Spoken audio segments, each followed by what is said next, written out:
is hushed, so my mind could just cease, so my mind don't erupt. Today on an all-new Dr. Phil. I am the reincarnation of Pocahontas. I'm sharing her soul in my body. Her parents claim their daughter They've seen you speaking in tongues. is violent I just kind of pulled her over my shoulder, threw her, and then right in the eye. and has issues. This is how you showed up for work. Please help my daughter. You think I'm crazy? Are you sure that you guys aren't just delusional? 5 p.m. But like today, it was a bit strange because no one really replied. I just said, "Okay, we'll do it next week." But yeah, like it wasn't clear, but there'll be something. Cool. Yeah. Y'all tell anybody I'll kill you! I'll kill you! Peanut butter and pretzel. He kicked his habit back in the joint, now he's back on coins. But I'm currently working on scripts for our only fans, Jay. Yeah, because Shin reminds me so much of a character that was from the Darth Bane trilogy. I think they maybe kind of borrowed a little bit there. She even looks like her, so. I thought you said you were going to be serious to this. I'm sorry. I apologize. Yeah, Andres, I wanted. There you go, people. Talk about White Vision's penis again, as always. You like that, Cyber? Good segue, great. right? Great segue, sir. Great job there. Well, good evening, folks out there in the great lands of lands. Welcome to the MCU's Bleeding Edge. We're live Wednesday, January 3rd, 2024, live to discuss the 1997 film Face Off. That's right, folks. Face Off. So if you're not familiar with this film, it is a John Woo directed film. Like I said, came out in 1997, stars Nicolas Cage, John Travolta, Joan Allen, Alessandro Nivola, Gina Gershon, Dominic Swan. I mean, huge cast. I mean, very popular people at the time in the late 90s. And this is just a really fantastic film, action-packed, great thought process with this film. I mean, so well written. And the whole concept, that they switch places by taking each other's faces off was just a really cool concept. And it's definitely something that you don't see really hardly anymore. And it's nice to get back to one of these classics, that just really are fun. You don't see people fucking moving their faces and interchanging them very often. Nope. You don't. Totally wish they would. But wait a minute. I gotta ask you though, seriously. I'm glad that Time Lord, he deserves a split on Time Lord and Time Cop. It's a new year, right? So,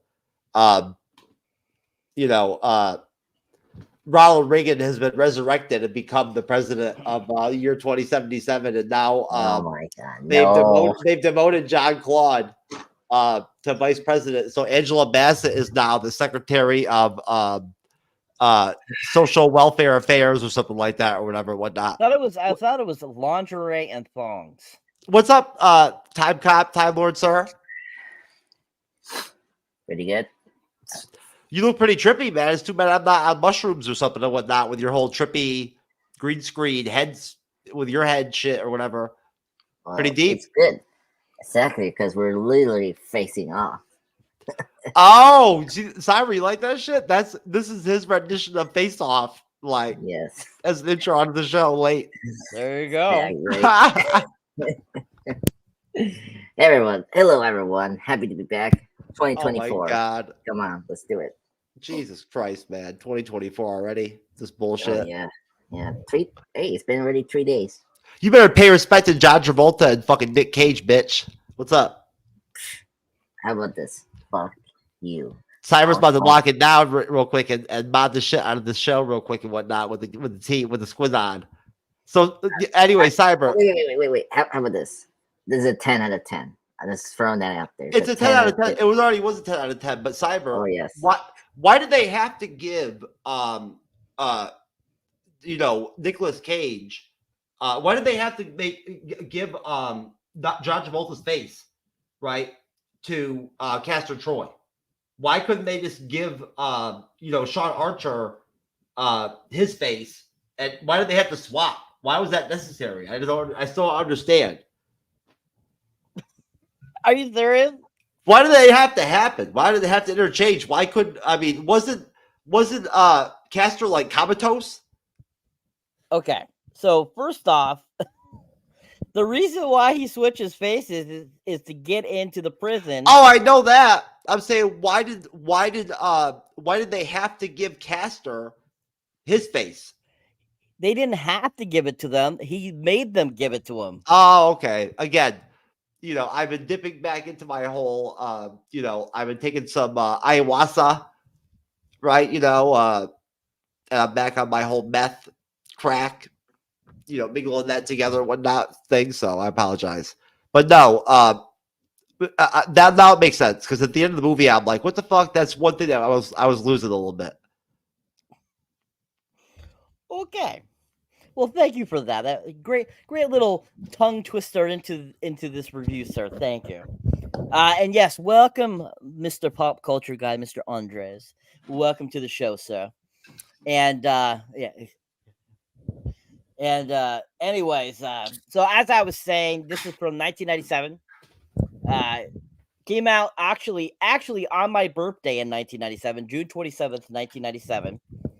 And this movie, like I was saying before we had Time Cop come in, this is a great film. It's really well done, really amazing, great action, great special effects for 1997, and just all around a fun story.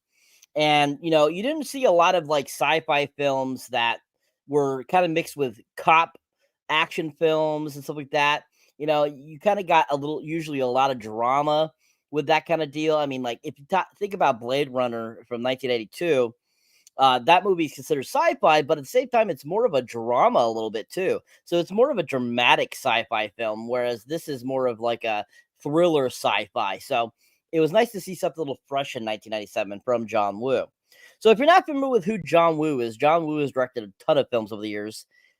He directed, of course, Mission Impossible 2 in 2000.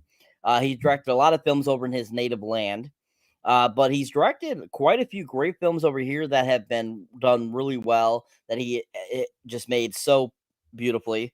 But I would definitely say probably this film here is probably his greatest directing film that he's ever done. And I honestly think that this movie is like a magna opus for him. Whereas like you go and talk about John Woo, Face Off.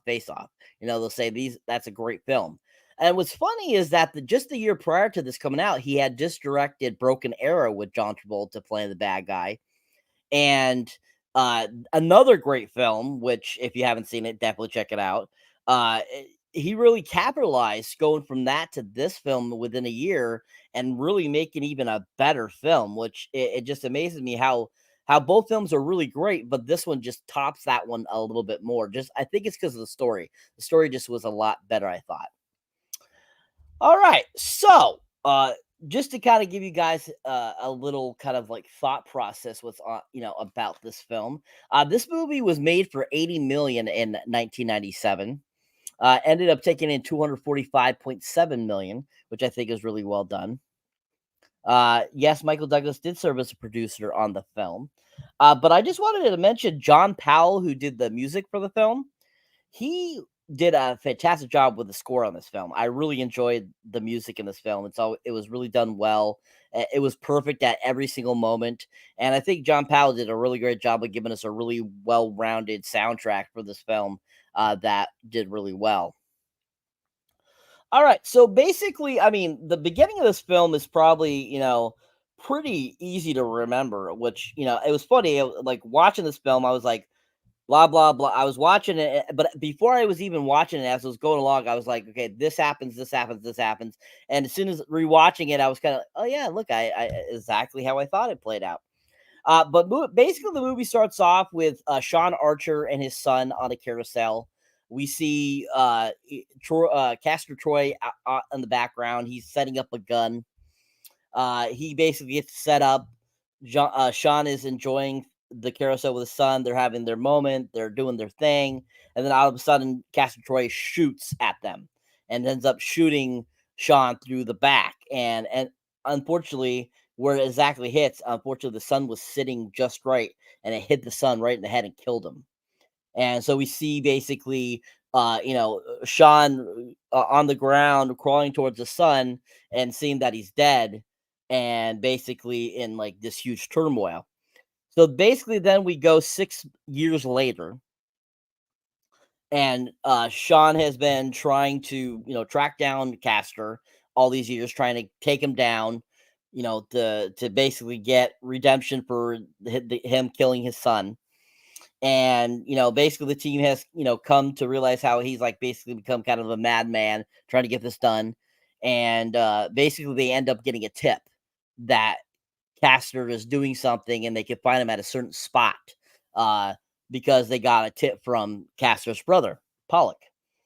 And so basically we have Sean, him and his team start to get together to go after Troy.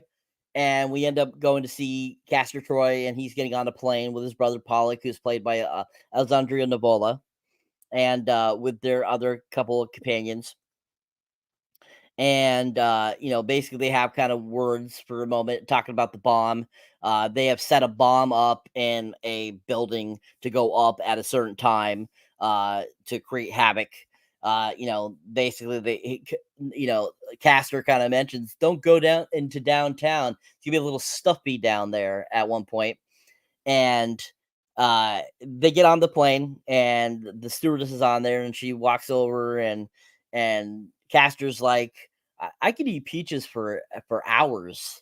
He goes, and he's like, what if I sent you flour? He's like, wait, no, he's like, what if I told you to suck my tongue? Would you, like, blah blah blah, whatever? And they start making out for a second.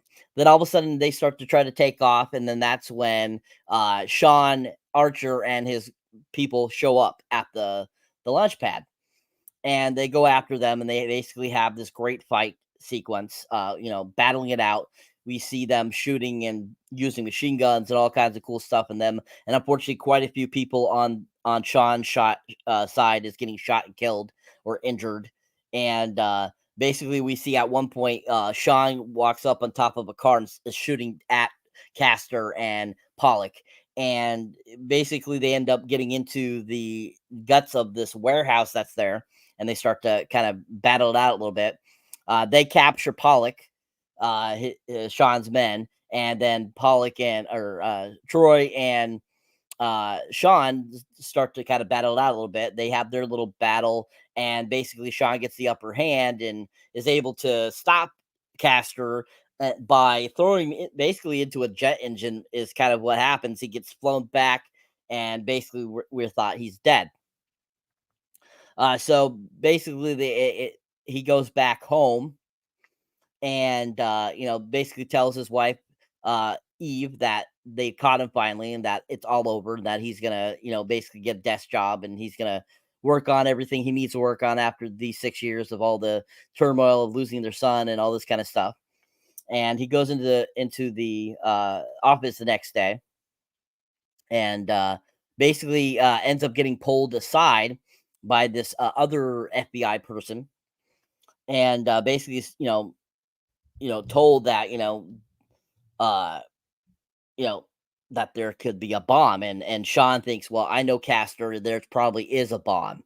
And so basically they give him kind of like, what can we do? And like, well, let me go in and I'll interrogate Pollock, I can get the information. I'm like, that's not really gonna, they feel like it's not gonna work and all this kind of stuff, and they have a kind of an idea of how to do it. And so basically they run by Sean a thing called a face off, where basically they remove the front of his face, take Castor's face off, put it on him, and make him look exactly like Castor to go in and talk to Pollock to basically get the information they need so that they can find the bomb and defuse it and stop it. So basically, they tell him all this, and they kind of show like what they're doing. They're showing one of his guys having his ear created and put on his body, and that this is not permanent. We can reverse it. We can put your old face back and all this kind of stuff. And he's basically saying, oh, this is crazy. It's this is not going to work and stuff like that. And and basically, they, he at first he's kind of like, I don't think so, but then the one other officer is like, but blah blah blah blah blah, basically, and it basically gets him to agree to it. So basically, he ends up deciding to go with that. He goes home, tells his wife, that he's going to go on one more mission, and then this will all be over officially. And she's upset about it. They have kind of a argument, and so he ends up, sleeping on the couch, and then goes to get the procedure done. So we'll stop there. That's kind of the beginning of the film. So what were you guys' thoughts on that? Kind of, what did you think about like all like those fake faces and stuff, show them creating the ear and stuff like that? What did you think about the beginning of the film, the death of Sean Archer's son? What did you think about that first action sequence? Do you think it was good? Do you think John Woo did a good job with it? And overall, kind of, what was your thoughts, kind of like on that process of that first portion of the film? And also, kind of, is there anything else you'd like to fill in about any portion of that beginning that maybe I didn't talk about? Starting with you, Andreas.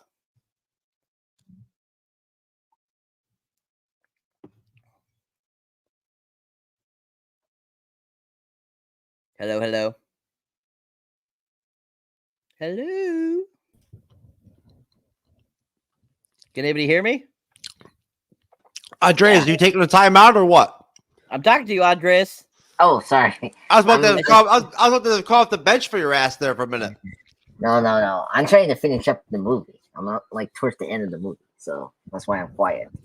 Anyway, what was your question, Cyber? I'm sorry, Bugger. Sorry about that. Oh my god. Okay, Time Cop. You're really Time Cop this second. Yeah. Basically, I said, what did you think about the beginning of the film, going from the very beginning up to when Sean's about to go get his face changed to become Nicolas Cage? Yeah. And what were your thoughts on that? What did you like about it? What did you think about it? Was there anything that I missed that you liked about it? What did you think about that first action sequence? What did you think about the child's death? How did you think Joan Allen did as Eve, the wife? All that kind of good stuff. Okay, well, I mean, first off, look, I love John Woo. If you haven't seen Better Tomorrow or The Killer, he's a great action director. And I've seen this movie like a couple of times, and it's a great action film. I think that the opening is completely shock. I mean, you were not expecting to see a kid get killed right away in your film. So I'm if you'll be living in Iraq, you know that the kid dies, and that's like the whole motivation of John Travolta's character for chasing after Nicolas Cage's character in the whole film. And so I've totally forgot that it was in the beginning, which was really neat. Like I don't have a problem with that, and that's a good motivation for John Travolta's character, Shane, right? Sean Archer. Yeah, Sean's Sean Archer. Shane is his brother. Yeah, right. Yeah, Archer, hating this guy, Troy. But yeah. So I thought the opening was dramatic, and then of course we get into the 6 years, which I was like, wow, I love that we time jump, just like me, Time Lord, time jump every every year, which is hilarious. But yes, I thought, jumping from 6 years, maybe like, oh yeah, then it's gonna be great. And then seeing Nicolas Cage dressing up as a priest, hilarious. I think that's a good way to distract the police officers, like myself, to not get a notice. But yeah, oh my god, Tonka has forgotten his braid, his way his braid is. Are you crazy? Oh my god! Oh now shit, Kelly's gonna get your ass, motherfucker. What I did, Kelly? I mean, I'm sorry. I was sick this week. I had to watch movies 2 days in a row. Like I got a lot going on in my life. Anyway, so you watch movies every fucking day, man. Oh please, not every day. I've been watching television every day. Anyway, so after after we go after we get to Nicolas Cage scene, well, meeting this church group people, right? And I and then him talking to this blonde lady, which was hilarious, and seducing her, and then grabbing her ass was hilarious. I mean, his reaction was just pure gold. Which, yeah, pure gold. And we're gonna get it again the second time, which I was so happy they did that, which is hilarious when we get into that. So and then after that, we meet his brother, Jackson Part 3, Billy, which I hate Billy from Jurassic Park 3, but here he's great.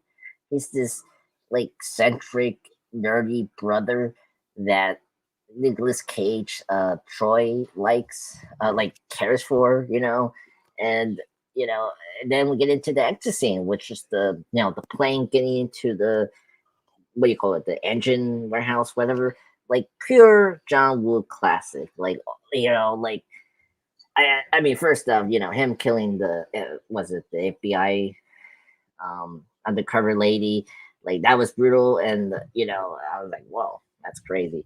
And then of course John Travolta, Archer, like breaking half the weight and the engine in the plane was so clever, and that was really cool how he stopped them, and then after that, we get this great shootout, which I always love. I mean, if you don't like shootouts in the John Wick film, something's wrong with you, and you should be not living forever. So this is a great shootout from John Woo. I mean, not, like I was actually kind of surprised no doves, which we'll get into. But yeah, this was so great, and then the chemistry between John Travolta and Nicolas Cage was like really like off the chart. Like you could totally see them as like equals, and so it's really great. And just them how they talk, and I mean, Nicolas Cage is a great actor. I mean, he's awesome. He always does the over the top camp performance in such a right way, and he does it here, which is awesome. I love his guns, the golden guns. That's cool. I want to own that. And I mean, I don't know if you guys seen his other film. Was it The Talented on Miniatures or something like that? Where Pedro Pascal's character like owned a merch of all Nicolas Cage movies, and he got the two guns. That's what I want. Just get those two guns for my birthday. Anyway, yeah. And then after that, John Foot. So, Archer. I think he activates this like wing agent that we briefly see in that like warehouse or whatever you want to call it, docks or whatever. And of course, it knocks down, the main villain. Then after that, you get Archer, and like he's meeting up with his like crew and all that. And by the way, he's like probably the worst boss ever. I mean, like you should be happy to capture him, but no, he's still, he like. I mean, Travolta, great actor. I think he sells dark, depressing, like committed, like person, like in such a great way in this film. It's just like he's so committed. It's like he's acting such a douche, unbearable boss because he's like so committed to capture this terrorist criminal that killed his son, which we get. And then and then after that, like he forgets to call his wife, which is hilarious. And then oh my god, no, the private jet is going to fly blind. Oh my god. Anyway, after that, That's okay, sir. You are the 60-minute man. So, well, yeah. I mean, I love this movie. So when you're on the panel, you have to like make certain you have to understand what you're working with Mr. Pop Culture guy. Mm-hmm. Yes. But this is a good way to start 2024, folks. 60 minutes is worth it. So and then after that, they're trying to find the bombs apparently, which I'm surprised that they interrogate the brother yet to get more information about the bombs that he put in that church thing. But yeah, so after that, some FBI chick is top of the board, and she has this idea where she just asked Travolta to like switch faces for for Troy so that he can get information from the brother where's the bombs.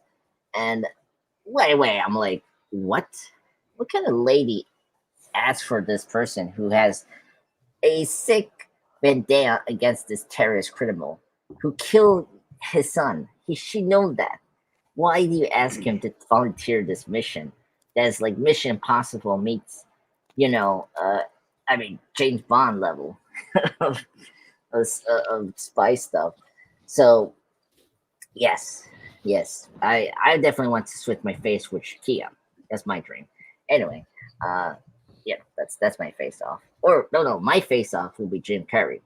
So the same.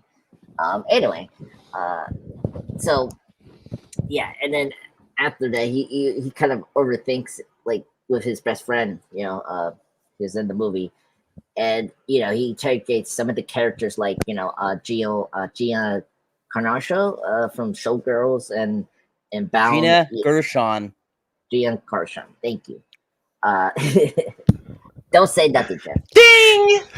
No ding. Oh my god.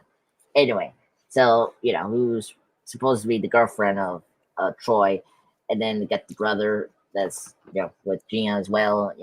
So we got like colorful characters we'll see later on, and I think afterwards when we get to the switch off, that's when I start to like this film. So overall, I really like the opening. I don't want to stay too long for my 60 minutes. I don't want to become 120-minute man. I'm 60-minute man. So that's my thoughts. I thought the opening was awesome, great. I was so excited for the face off. Let's do it. Oh my god. Is that what happened? Cyberneticshark? Did Andreas get fucked up by 97 Gina Gershon's titties? Oh, I think so. Because they were popping back then. I mean, I haven't seen her lately, but I'm assuming they're still popping. She's still great. Titties still last usually. They last usually. Especially if they're fake. I thought they already made the part 2, Negasonic, middle-aged dickhead. Oh, great name, by the way. Thanks for stealing that shit. I was already gonna have use that one, but you grabbed it already. Great title. I love it. That's a 10 right there, just like Face Off. All right, so is it my turn now? 67-minute man. Holy shit! Yeah. I'm the one moderating, sir. So I apologize. Wait your fucking turn. I'm sorry, but Mr. Time Cop Time Lord threw me off so badly with his fucking long contribution that I'm fucked up. We now. all know that he's 60-minute man, so you'll get your turn here in a second. Hold on, okay? 1 second. Oh shit! Dropped my notebook and everything. Well, thank you, 60-minute man, time cop, time lord, time man, time person, lover of all things, Angela Bassett. Great job, sir. Anyways, Gina, unfortunately, him and Gina Gershon, they had a thing or something, and he got lost. Just sorry, everyone. He just got lost in the moment.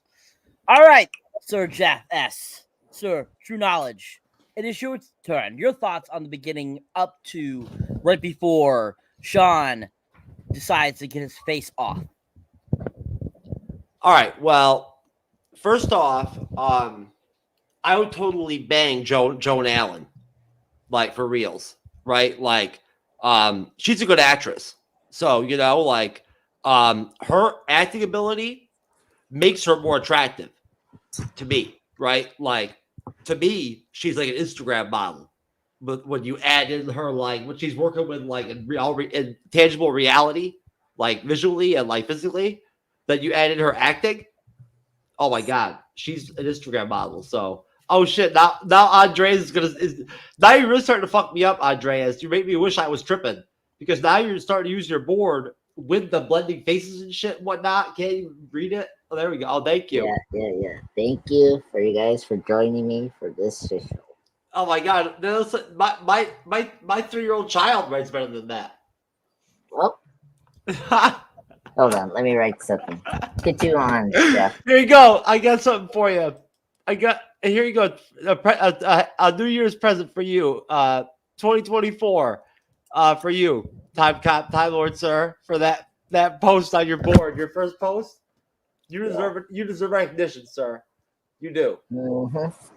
And nobody's won the Danny Award in a long time, so you deserve one on that one, without question. There you go. Nah, the Danny Awards for Nicolas Cage. Your first Danny Award of the year, motherfucker. 2024 first Danny.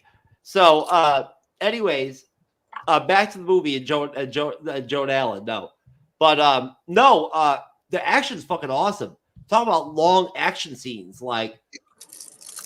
and starting off with an action scene is so novel now. I'm telling you,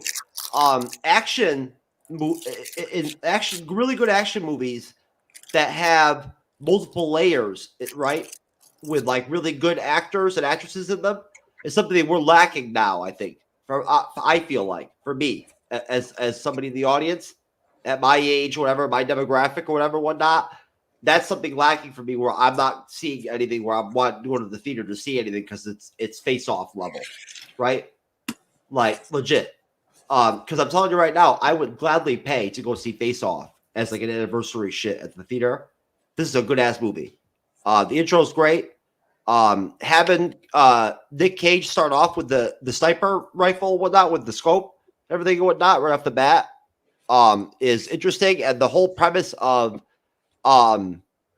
Archer losing his son because he's trying to assassinate Archer, right? If anything, I feel like they made it work for the movie, but you'd think that there'd be more when did fuck you start getting spelled Fuch? Is that some new shit that happened in the year 2053 or some shit? They changed the word K for H. They're changeable, like face off. Okay, there we go. Nice. I like that. That's very connected to the show. Hey, I love Time Cop Tyler. I love you using the board, sir. Thank you, sir. That's like a happy New Year's present to me. And you too, Cyberneticshark. But great intro, great action right from jump. Sucks you right into the John Woo movie, and Travolta, right, is establishing the tone of Archer, and then them giving Cage time to establish, right, his character as well, firmly, the way that they do it's really important. I feel like an important component for the film, because without it, it doesn't establish the strands, right, of the whole face-off shit that happens later on, in terms of the people around them that are a part of the whole, them have different faces bullshit, right? It doesn't sell if they don't establish a certain tone with the characters. So I thought that you got to give props to Nick Cage and Travolta. They did a great job of really solidifying their characters right from jump, right, along with the secondary characters did too, to where when they do the face-off thing and then you throw in the action, it works, right? It's a good flow. Everything kind of evolves with it and whatnot. And it may all make sense and works in the audience, I feel like. Very entertaining intro. And I thought that, if anything, at least in the first part of the film, the first third of it, Travolta outacted Nicolas Cage, I thought, as Sean Archer, compared to Nicolas Cage, and sort of maybe his lack of authenticity to some extent, I believe, as a real gangster. When he tries to act all zany and shit, to me, it seems comedic at times, almost, right? He just doesn't play it well. That movie he made with that red-haired guy from SVU, Miami or whatever. What's his name? David Crusoe? Yeah. Right? That movie he made with him in the early 90s, same shtick. Him as a gangster just didn't work in that movie. His accent didn't work and all that shit and whatnot. He's great in this movie, but I'm just saying, some of his, Cyber already mentioned, some of his demeanor or his disposition when he plays Castor in that segment that you laid out, Cyber. I just feel like Nicolas Cage is. I'm not trying to take anything away from his performance. I feel like just that Travolta outacted him with his character, like pulled it off better to me anyway, in terms of like the good guy, bad guy versus deal. And that's pretty much all I have. That and they have really good secondary characters, like all the small roles are played by like veteran movie and TV actors and actresses and whatnot that you've seen in other stuff. If you've seen anything in the 90s, right? So like you know who the faces are, you recognize, you know who they are, or if you see movies in the 2000s, Colin Fiori's in there, right? And Joan Allen was pretty hot back then, if I remember correctly. She was really doing pretty well. I think she was on a pretty good string of good films. So yeah, that's pretty much it for me. Other than I left my boards out in the garage because I got so stoned before the show, I was fucking ripped. But without question though, Time Cop, you see how like my contribution on the panel, right? I'm actually cutting myself off. Now I can go on for another 27 minutes like you did, right? I'd love to, but since I'm on the panel and I'm trying to balance things out between me and you and Cyber moderating, I'm going to go ahead and stop right there. I can go on and on. I could, but I mean, Joan Allen's performance right off the bat is outstanding. So there you go. Cyber, I'll turn it over to you, sir. All right, thank you. And just to clarify, people, he came close to being 60-minute man too, so he's not that much under you, Andres. So don't worry. Anyways, all right, great job, guys. Yeah, I mean, the beginning of the film, the comical thing about Castor Troy, and some of the scenes and stuff like that. I got the idea behind it. They really wanted to differentiate Castor Troy as Castor Troy and then Sean Archer as Castor Troy. They wanted to make it a big difference, hence why Travolta, coming off of Pulp Fiction and becoming a big name again, that's why he was kind of like the star power there right at the beginning of the film and through the whole entire film, because he was like the hero. So he was going to outshine Nicolas Cage a little bit in this, simply the fact that he was having to play, good playing evil and evil, good playing good. So it's kind of hard, when you're just playing evil the whole movie, you have to, be that one string line. So I think, Nick Cage still did a great job of the film. And I think that he was very well, I think that those quirks in the beginning of the movie were funny as hell, especially when he's pretending to be the priest behind that girl. That was freaking hilarious. Anyways, so never gonna have. Anyways, all right. So basically, like I said, Sean Archer has agreed to do the face-off.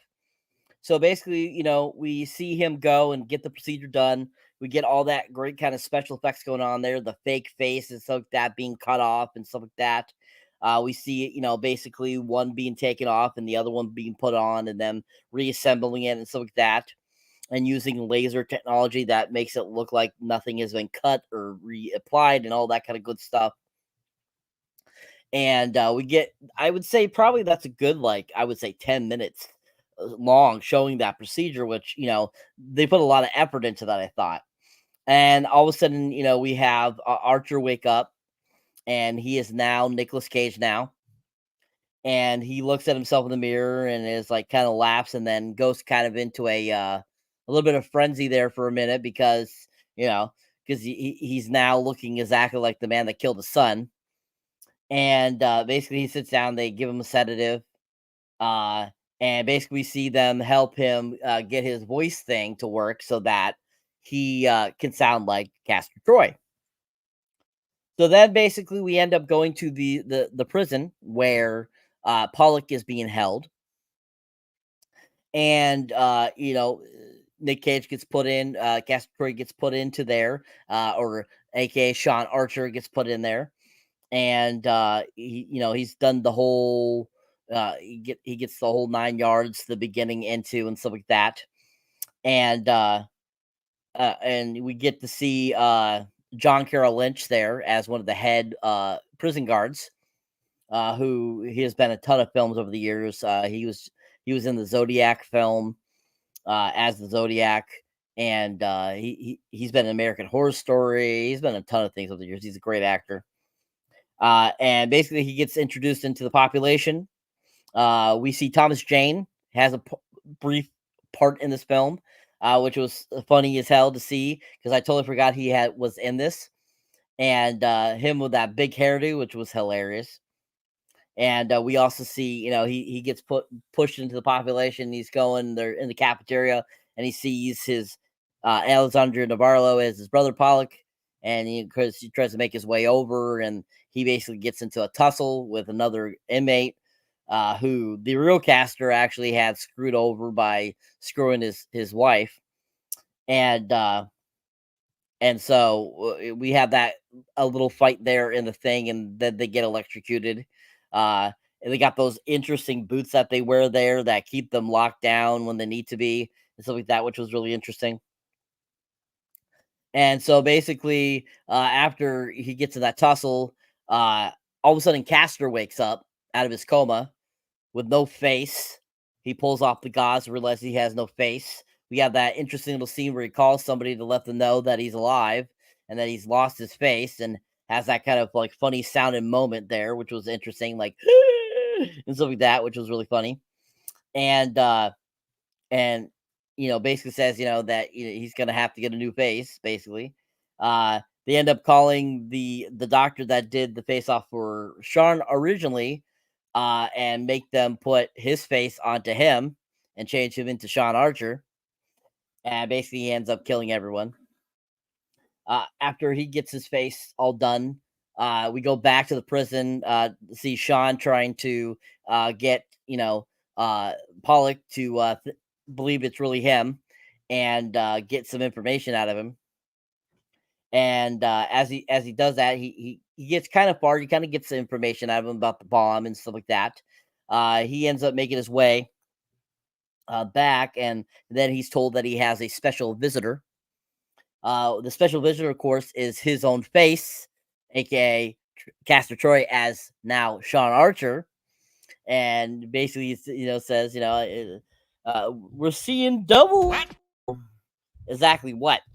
And so basically, we have that kind of funny moment there where he tells them exactly what he's going to do to his family and how he's going to live as Sean Archer now, and that he's going to be stuck there now that he has taken over his life. And nobody will believe you. They kind of get in a tussle where Sean starts to strangle his own self, and of course the guards pull him off and stuff like that, and electrocute him down. Then Castor makes his way to Sean's house, drives past the house when Eve is coming out, and then he drives back, and they have kind of a brief conversation, stuff like that, and she's like, I knew there one day you'd forget where we live. And he's like, yeah. And he's acting a little different than the real Sean is, and stuff like that. And she's a little suspicious, you could tell, but it looks like Sean, so I'm not going to really say anything. And basically, she says that she's going to work and stuff like that, and she's got to leave. And he's like, okay. And so she leaves, and he goes in the house, starts like snooping through things, checking things out, reads a diary and stuff like that. And then he goes in, and he finds the daughter, played by Dominique Swan, who was 16 at the time when she filmed this. And she's in her underwear, and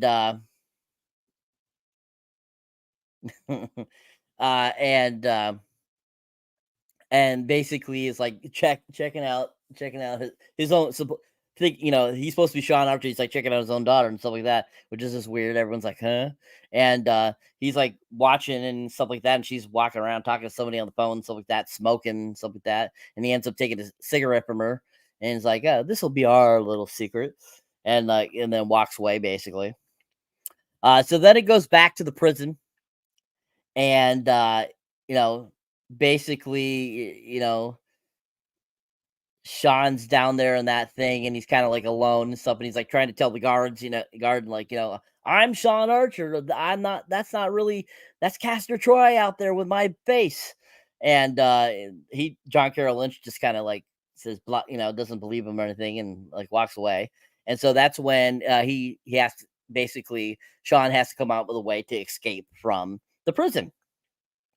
So basically, he ends up he asks Thomas Jane, like, how would I get out of here and stuff like that? How do I get these boots off and stuff like that? And they're like, well, the only way those come off is if they're about to basically give you electrocute you to death almost, basically, or give you like a brainwash and whatever, or electroshock therapy. He's like, okay. And so he goes over to one of the guards and basically says, I'm out of cigarettes. Can I get a cigarette? And like the guard's like, go back to your blah, blah, blah. He's like, no, I really want a cigarette. I'm out.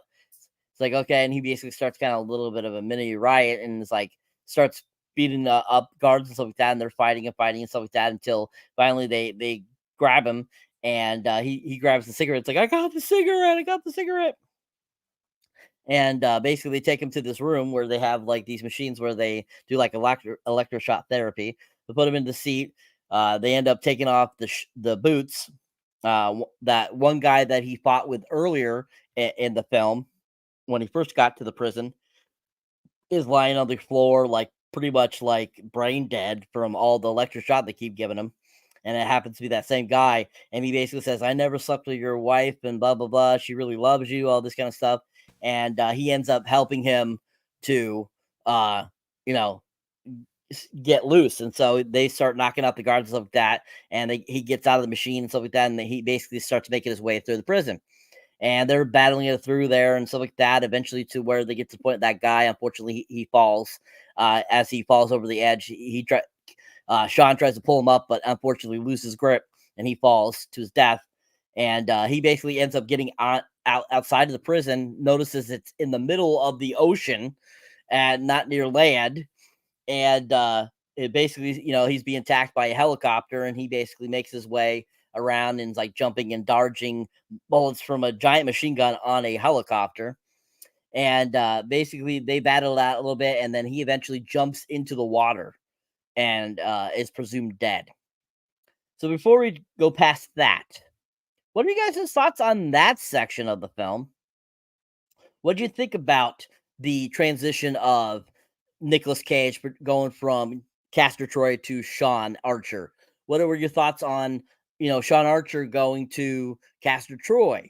What were your thoughts on any scenes with Joan Allen, Dominique Swan? What did you think about kind of that whole scenario there? What did you think about the action, those sequences, and just your overall thoughts kind of on that section of the film? This time I'm going to start with you, Sir Jeff. Oh, man, me? Jeez, I feel very special. Thank you, Cyberneticshark, sir. I appreciate you. I get to show Time Lord how to start off a contribution on the panel without going for fucking 67 minutes, you motherfucker. There you go. From me and Fleetwood Mac, bitch. Anyways, so as far as Dominique Swain goes, I just looked at her IMDb photo, and she looks like a dirty fucking slut in it, right? Just like in the movie. So, like, hey, you want to talk about face off, bitch? There's some face off for you right there, Time Cop. Slut in the movie, slut in fucking real life. Still 20 years later, or whatever. There you go. Good job, Dominique. You're killing it, baby. She looks totally hittable in her IMDb picture. I'm telling you. It could be like she could be dual purposing it for her OnlyFans. I promise. Either way, no. For the time period of this time when this movie came out in 97, 98, and I saw this shit, right? This was like some intense shit, right? This is like when internet first started, basically, and all that shit and whatnot. We just started using cell phones and all that. So this is some high tech shit. This movie, Face Off, right? Like these action scenes were a big deal for us. We were like, holy fuck! This was like pure stoner fodder back in the day when I was a kid. Like this is what you would watch, like when you got stoned with your friends, or like got really drunk at night or whatever, whatnot, back in the day, and you had to put something on in the background, like at the end of the night, you put on Face Off because it's just a really good fucking movie. Oh God, here we go. Oh, I can read this. This is like the whole. 60-minute man is going to become hour and a half man. I love it. There we go. Appreciate you. There you go, 67-minute man. Anyways, no, so when they make the actual face-off and they differentiate characters and they sort of both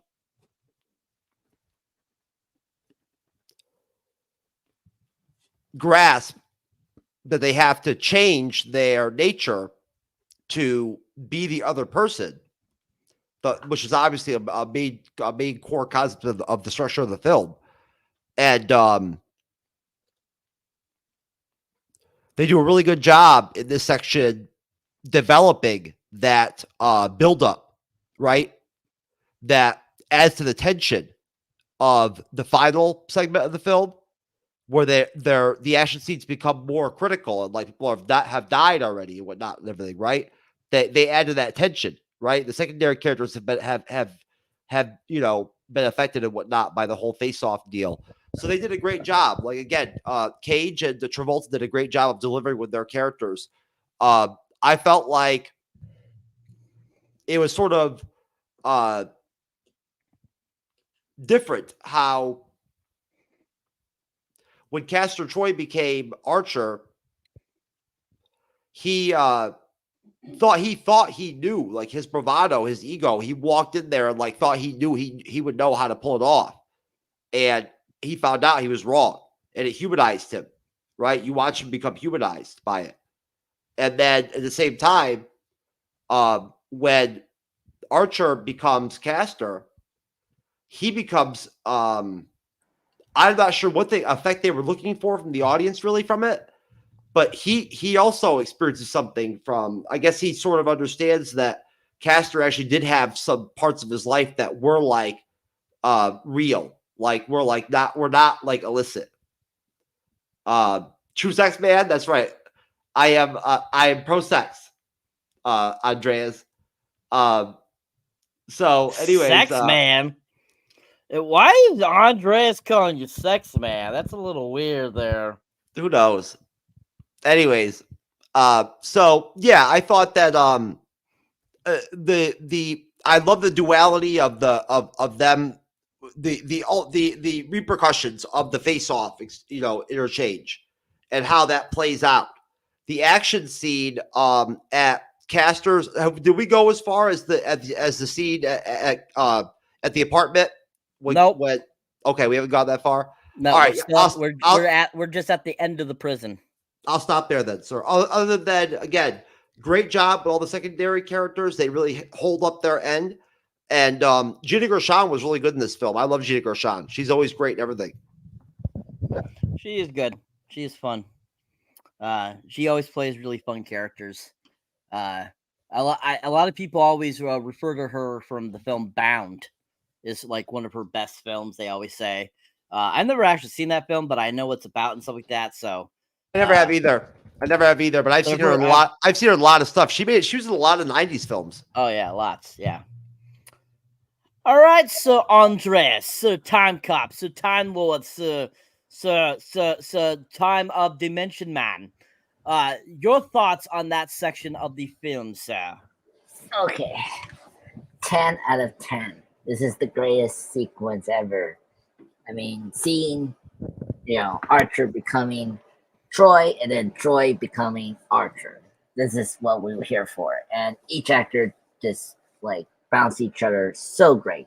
I think John Travolta is a great villain. I think he really, actually feels like Troy when, Troy is being Archer. I think that John Travolta really copied the mannerisms, the the noises, and the over the top eccentricity that is Nicolas Cage. And then Nicolas Cage, I feel like does a good job of pretending to be, John Travolta's character as this very devoted and and how you say it, noble cop who has a past that we can understand. And I really like that. And then, actually, it's funny in watching this, it was really cool that, as Jeff, Cyber brought up, was how it's very sci-fi thriller. It was really cool how it was very, sci-fi with the prison. Like everyone has to wear these banana boots, which is like very unique. I kind of like that, and that adds attention. And then you get the guards being douchey as usual. I was surprised seeing the actor who played the prison guard. I forgot his name. I should have his name up here, but we know him. He's from many movies.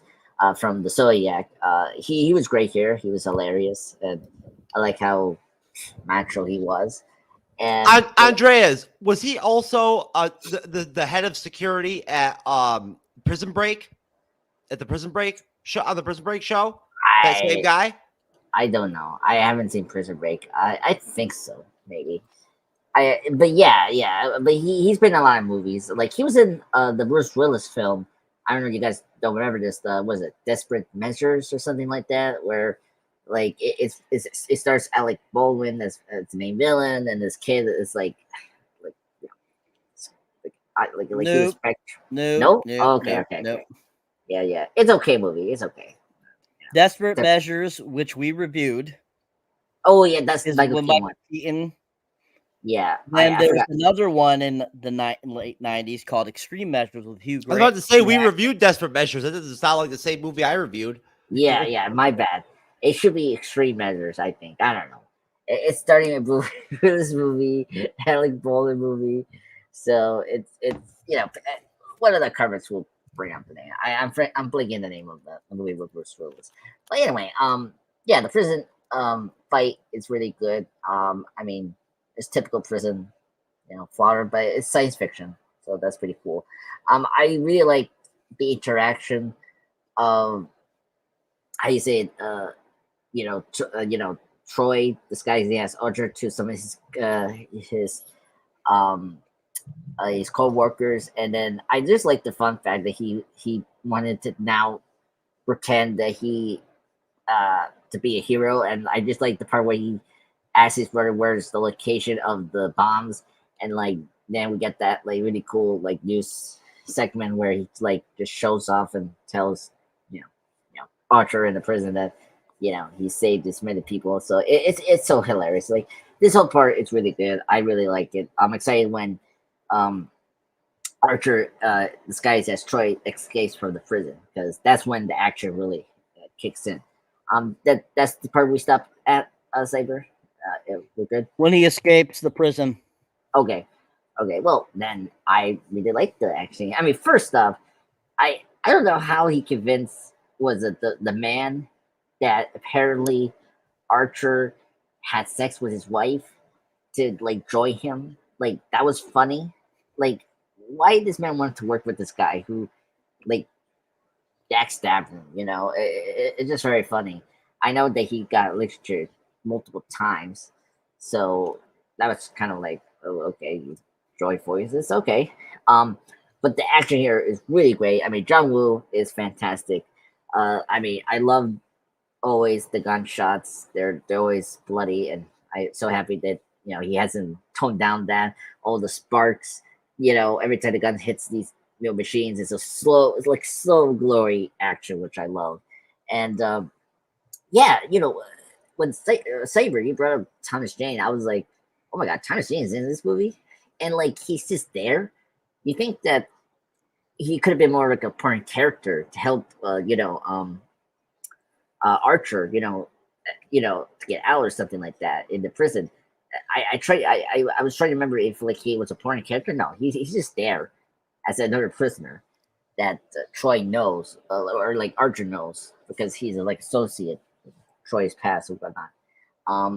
But yeah, I think the prison break, this whole sequence is really fun, and when we get to the prison, break action scene, it's really awesome.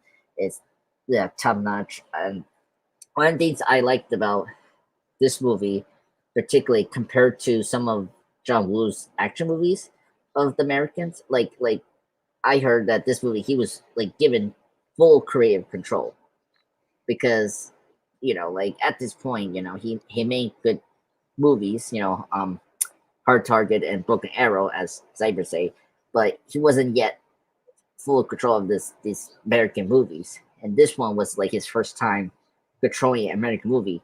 And here you see, if you give, John Woo full control, you're gonna get a great film. And I think, Face Off is that.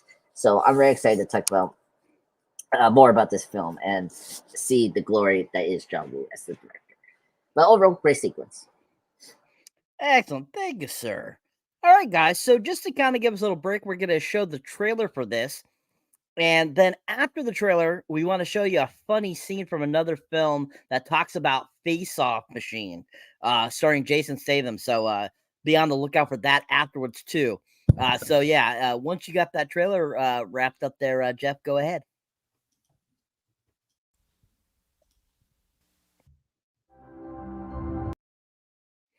Great trailer. Great trailer, folks. Nicely done. Nice. All right. So the next little video we're gonna show you, like I said, it's a clip from film that's called Spy from 2015. And there's a great freaking scene is absolutely hilarious because Jason Statham talks about a face-off machine, hence a beautiful little a nod to the Face Off film, which is super funny. So we're gonna show that for you guys here. Once he's got it. I'm here today to meet the woman of my dreams. I've been talking to this girl on the internet for a while. I've actually been trying to save some money to go see this woman. Did you talk to her online? I go to the library, believe it or not, to talk to this woman. I met her on MySpace, and she's a very beautiful woman. She's tall, skinny, redhead, very beautiful woman. Why don't we do it this way? How the fuck did this twat find out our fucking names? We don't know. And dial it way back with the T word for it. You're not immune from the HR department. Grow up. And twat means something completely different in England. Well, here it means a vagina. Anyway, obviously we're talking about a mole. It could be a mole. They could have hacked our system. It's anyone's guess. The bottom line is Raina Boyanov is about to sell a small-scale tactical nuclear weapon to a terrorist organization, and we don't know where she or the bomb is. Fortunately, our analyst Susan Cooper found a lead. Raina had the number of Sergio De Luca, and we've long suspected De Luca of working as an intermediary with terrorist groups. Raina may be using him to find buyers for the nuke. The number was to an office he keeps in Paris. I told you to send me in there instead of Fine, and you didn't. And now Fine's dead. I'm going to fuck in. You can't. We need someone to follow De Luca without being detected, and that will hopefully take us to Raina, but it can't be any of you. Here's what we do. I go into the face-off machine, get a whole new face. I turn up. They never notice me. Do you have quarters? Because it costs 50 cents. Well, got to pay. No, because it doesn't exist. Yes, it does. I heard Cress and Wright talking about it in the shitter. I'm pretty sure they were pulling your leg. You pair of fucking vaginas. Seriously? You've got to cut that out. Jesus, look. One of us has to go in. Doesn't matter if we've been exposed. We've all gone deep before, and we've always gotten our guy. Guys, this is more than just a kill mission. Now, we can get Raina, De Luca, and some top terrorist leadership and get the weapon back if we do this right. We just need someone who can shadow them without attracting attention. We need someone invisible. I'll do it. Okay, thanks, lunch lady. I'm serious. I have never been. But I'm currently working on scripts for our only fans, Jay. Yeah, because for myself, I want to enjoy the series as they're doing it.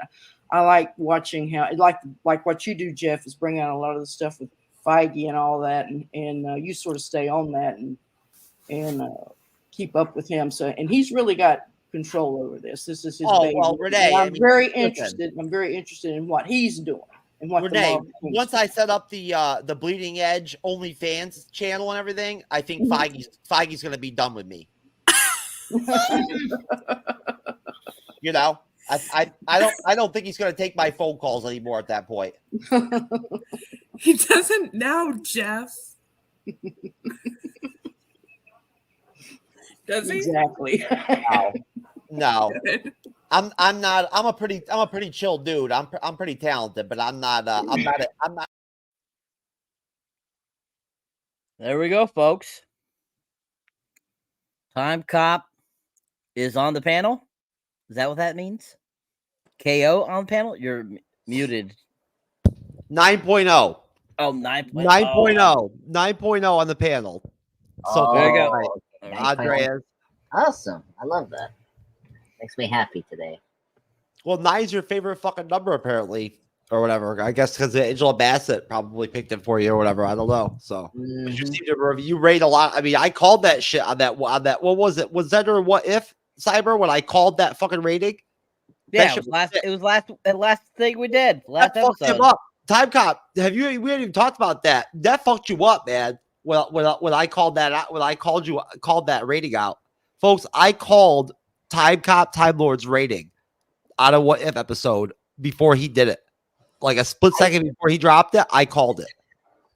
Folks, don't listen to Jeff. It was an accident. He was he's doing his thing here. Here's my point. Sexy Man is my god hero on the panel. Oh, I thought you were gonna put my address on there so like women would come to me. Oh, okay.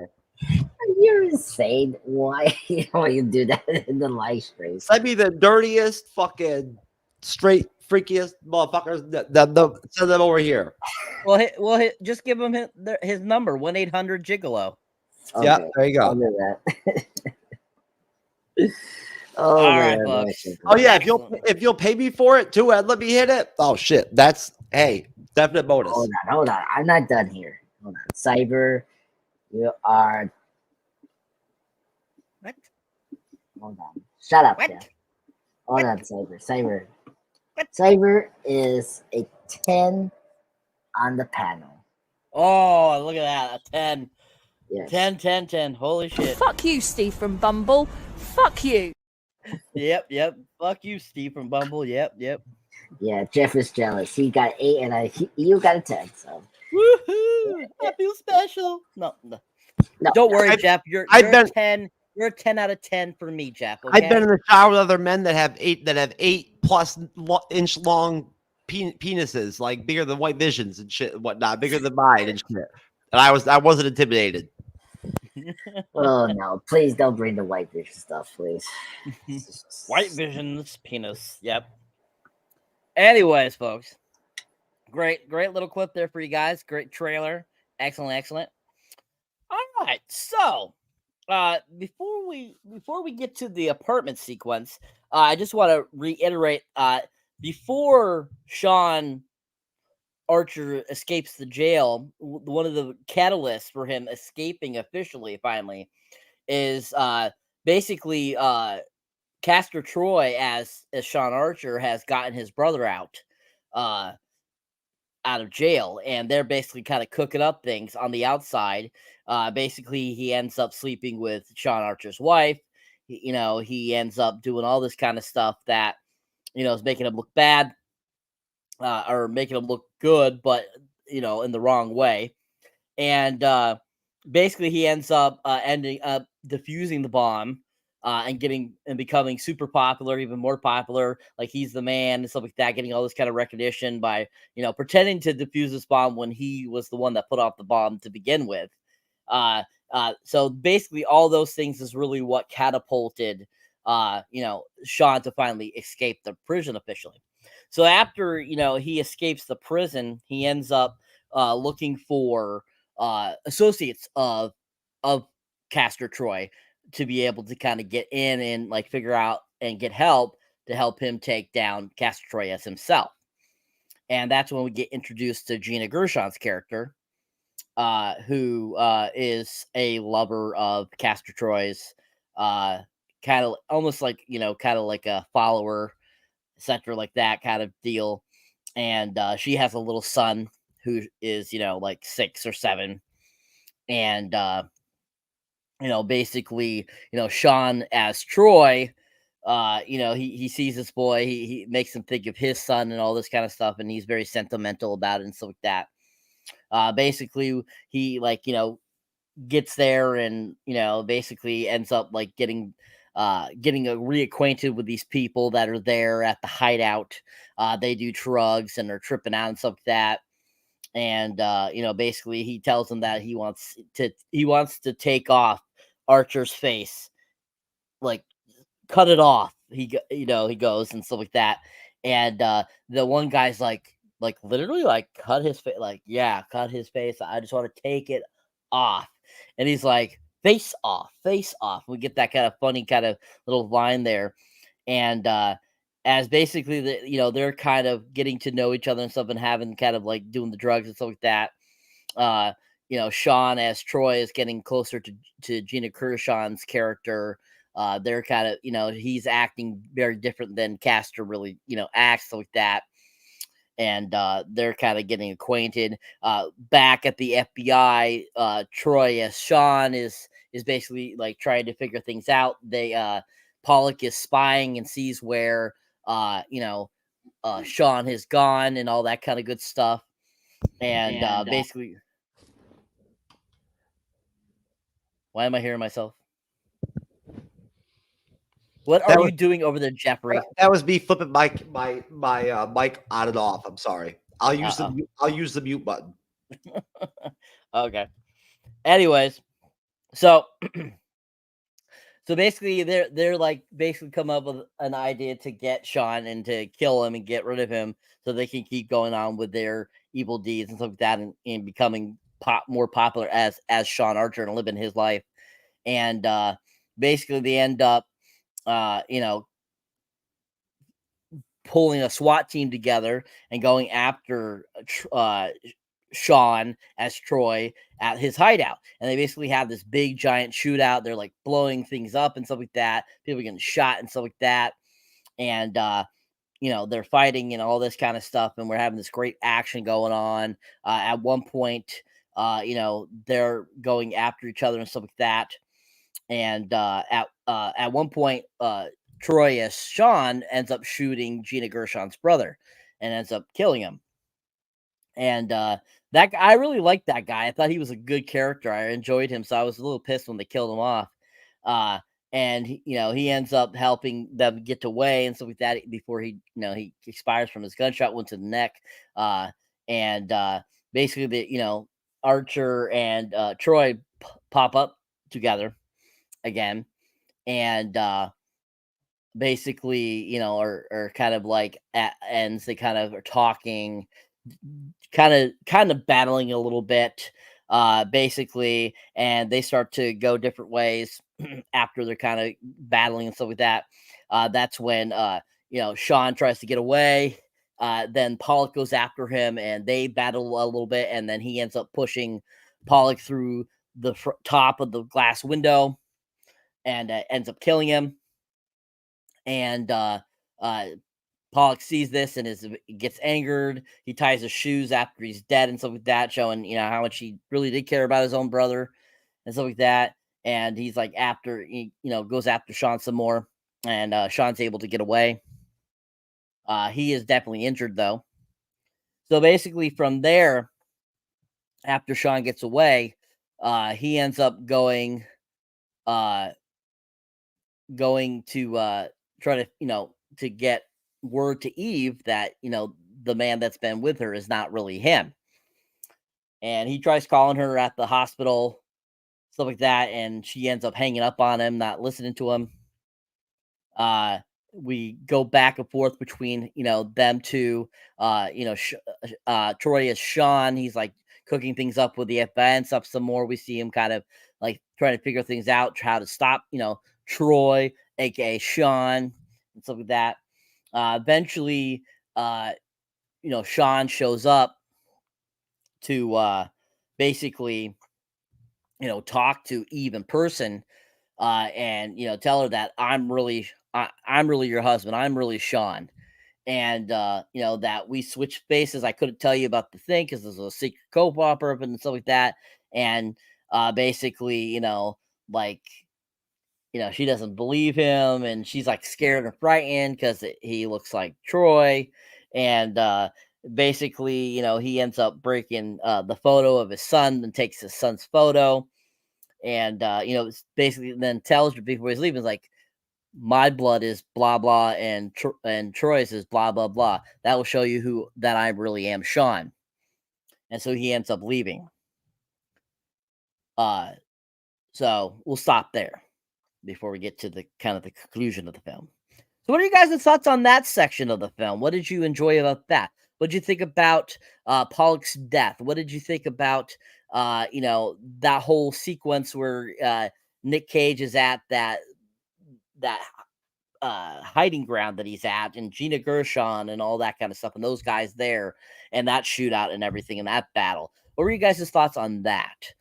Starting with you, Mr. Pop Culture Guy. Great.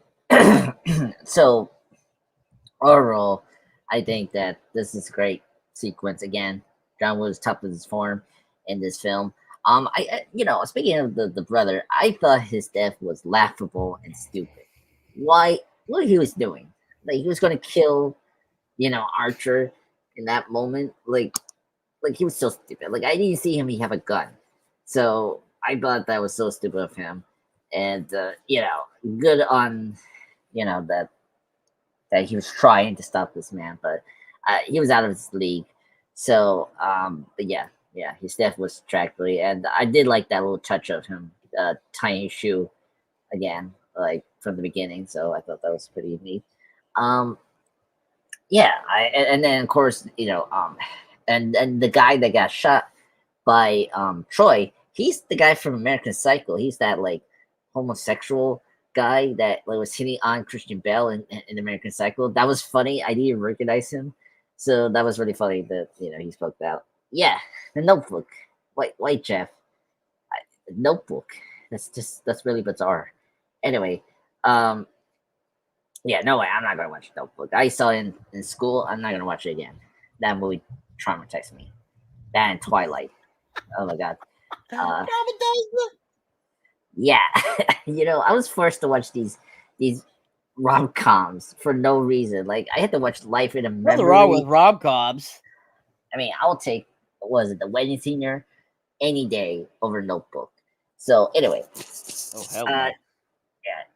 Really? Oh my god. Anyway, so Troy going to his was it Troy girlfriend and the brother and in that house, like, that was pretty cool. They were nice.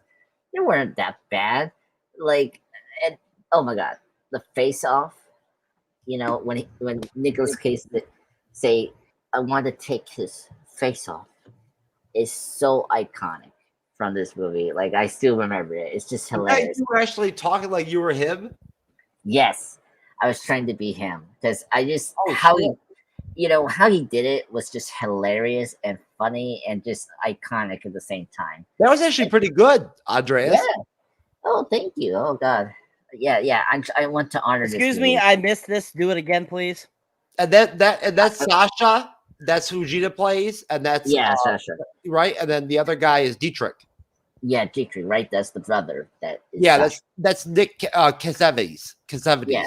Or whatever. So, anyway, Cyber, do you want me to do that face off? Like, I just say, like, I want to take his face off.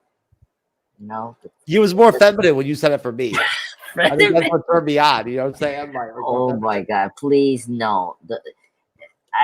Please no feminine. It wasn't feminine. Don't. Cyberneticshark. That was Andreas' first time ever doing an invitation. So that's why. Imitation. Impression. Whatever. Impression. Impression. This impression. This impression. That's all. Anyway, yes, I agree with you, Saber. The only good thing about that movie is Rachel McAdams. Great actress, love her. I mean, really. What about Dominique Swain? I know Rachel McAdams is way higher. way higher. Yeah, I know. No. You're out of your leagues, Jeff. Anyway, yeah. So, and then of course, including the death of the brother. You got he like betrayed them. Troy betrayed them, and he sends a bunch of SWAT people shooting at them, and it was nice that they care about the boy. I kind of like there was some humanity with those guys, protecting that boy from Sasha's son, right? That's Troy's son, apparently, maybe. And that was kind of sweet, and I was kind of sad that Sasha's brother did die. He was such a good character, and I was just like, I want Troy to die. And of course, the iconic scene when from the trailer we just saw where he say, "We should just kill us. We should just shoot each other before we get killed or something like that." and I love how they do it. It's just a great John Woo shootout, which is awesome. But yes, and then after that, I really like the wife, Jo Allen, great actress. I mean, if you haven't seen her in other films, like she was in the Bourne trilogy, right? Or maybe that's someone else. Jo Allen, great actress. Yeah, I think it's kind of weird. She was in the Bourne trilogy. Yeah. Oh, okay. Movies 2 and 3. 2 and 3. Okay, good. Because she aged well. Actually, that was the main thing. I was like, she aged well here and those movies. It's crazy. I liked her. She's a great proactive wife. I mean, like, you understand that she lost a son, and I like that she took the advice from her husband. That was not looking like her husband, and the blood type. Yes, I agree. Oh, 100%, Jeff. Yes, I totally agree. You had one. That is maybe the one thing that is great about this panel is that moment right there. Is American history, American cinema, still fuckable, which is great. Anyway, but yeah, it was really awesome that she I really like how they used the blood type to confirm that that's not the husband. That's actually a cool, a sophisticated way for her to confirm that. And I like how she helped out, her husband to figure out how to lure, Troy out, try to get him in the spot, which is really cool. But yeah, so and I think the sequence I really dug. I really love it. This is where the action is really great. I mean, the shootout on the penthouse is so ridiculous. I mean, left to right, the house is getting trashed. I love Sasha's brother commenting on the fact that this house is getting trashed, which is hilarious. So overall, this is a great sequence. I mean, this is where the movie really becomes face off, which is great. I'm just so excited to talk about the ending, because that's where we get the doves. The doves, people. Come on. Excellent. Thank you, sir. All right, Sir Jeff, Mr. Pictionary Man. Your thoughts on that section of the film, sir? Well, this is Pictionary versus AI, right? It has a digital voice. You show it the picture, and then it guesses what you've written or drawn. And I figured it'd be nice for the show, right? Ooh, so that's a nice one. I'll draw shit, and then you guys can pick if you think that the AI will be able to tell what it is or not, right? Like I'll start with White Vision's penis and go from there, right? Anyways, I mean, I had it right behind my laptop for all that time, right? Time cop, Time Lord, sir. So I'm very familiar with it. But no, again, John Woo, and the whole production team and whatnot on this, Mike Werb, Michael, Collery, that wrote this and whatnot and everything, right? They structured this film really well, in terms of the dynamic of the two lead actors, right? And the duality of the face off, or the contrast of the whole face off fucking deal, how that, that concept of whatnot. This third segment of the film, this third of it or whatever, whatnot, right, is sort of the crescendo where we come off of their evolution, right, where they're both changed by experiencing living with somebody else's fucking face, of course, right, and then the whole intensity, they take their acting, the action scenes and whatnot, the emotion to another level, right?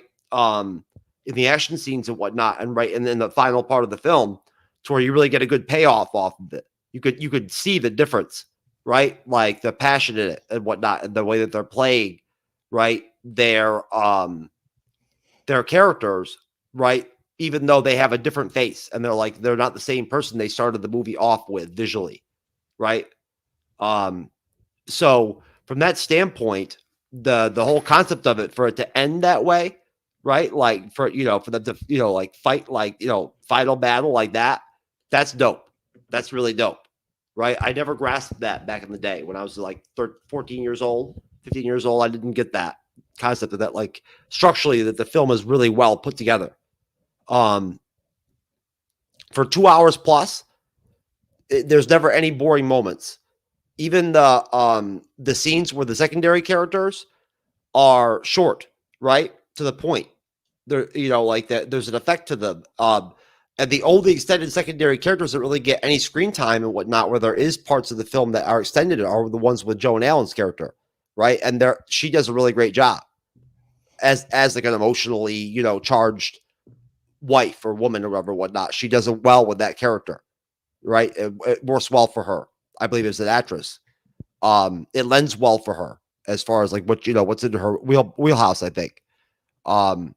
She pulls off like better authenticity, I think, with her emotional portrayal of her character in the film than anybody else does in the movie but her, right? Like she's actually does a better job with it than anyone. She's more believable, right? With like the loss of Sean, the son and whatnot and everything, right? The pain of it and whatnot. The compared to Nick Cage and even Travolta, who I think pulls off the motion better than Cage does. He's just a little bit deeper in that area, I think. Cage he's more skilled in other areas. Like he has better comedic chops than Travolta does, right?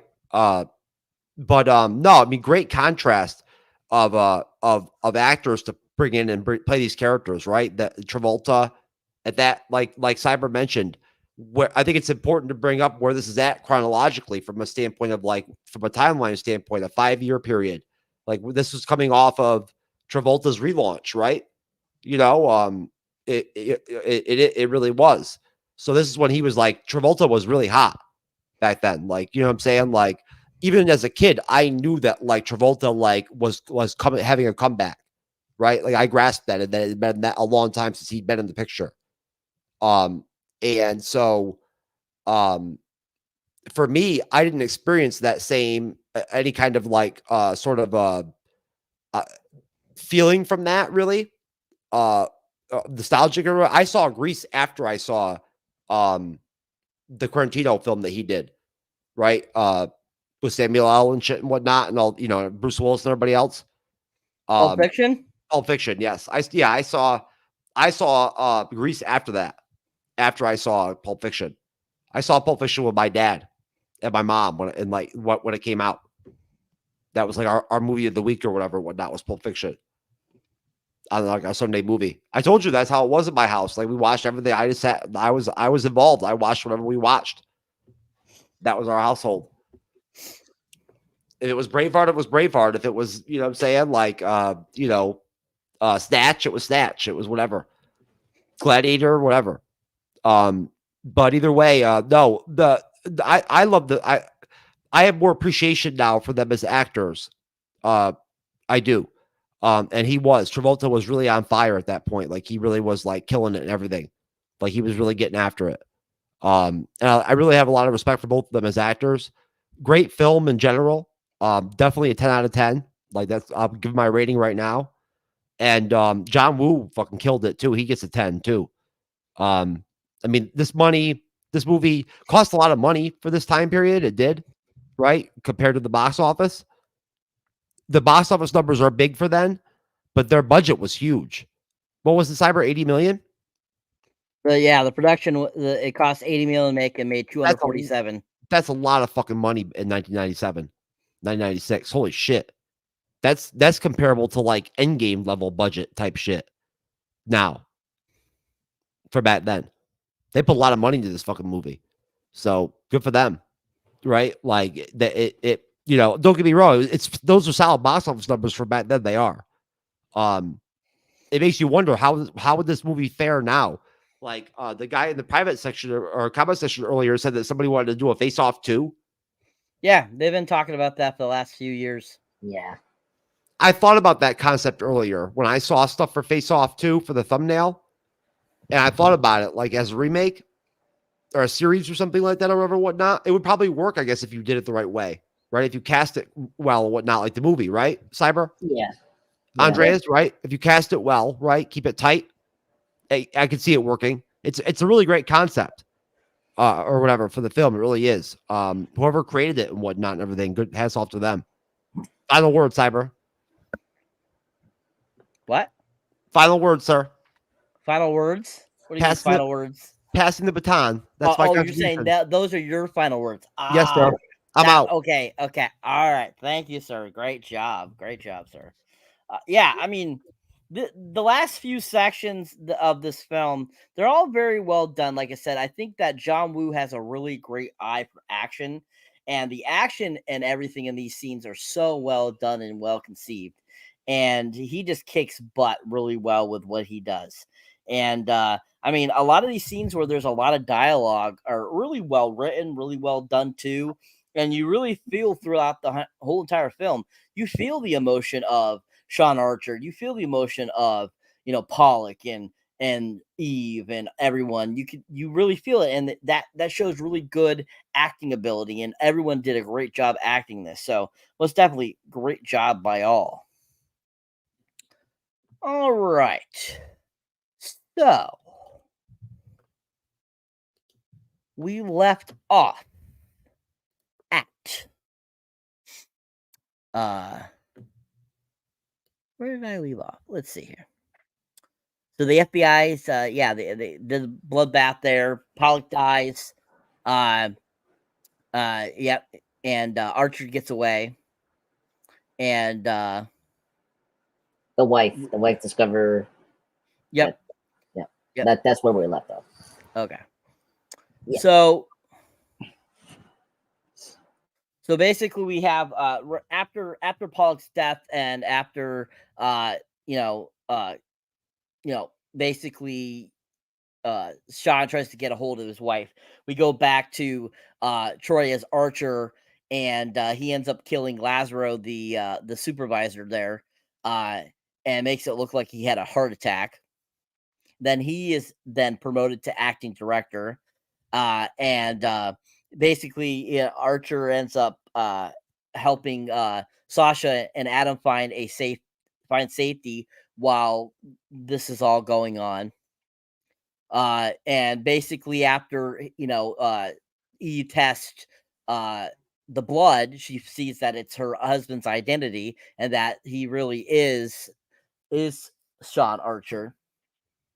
And then basically, she ends up having a brief kind of conversation with Troy as Archer, that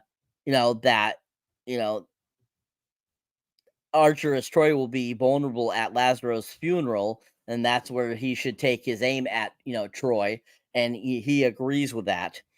And so basically, after, she finds that it is Sean that she was talking to. He goes back to see her at the hospital, and she helps fix him up from his injuries. And Troy shows up and kind of makes him kind of sees to see what Eve's up to a little bit before they go to the funeral. And so they end up going to the funeral, and at the funeral, Sean Archer as Troy shows up with Gina Gershon's character, Sasha, and kind of a few other people, and of course, Troy as Archer makes sure to bring a few people around. They end up meeting somewhere at where the funeral is, and they start having a brief conversation, and all start pointing guns at each other. Basically, we end up having like 6 or 7 people there with guns pointed at each other, and then bullets start to fly.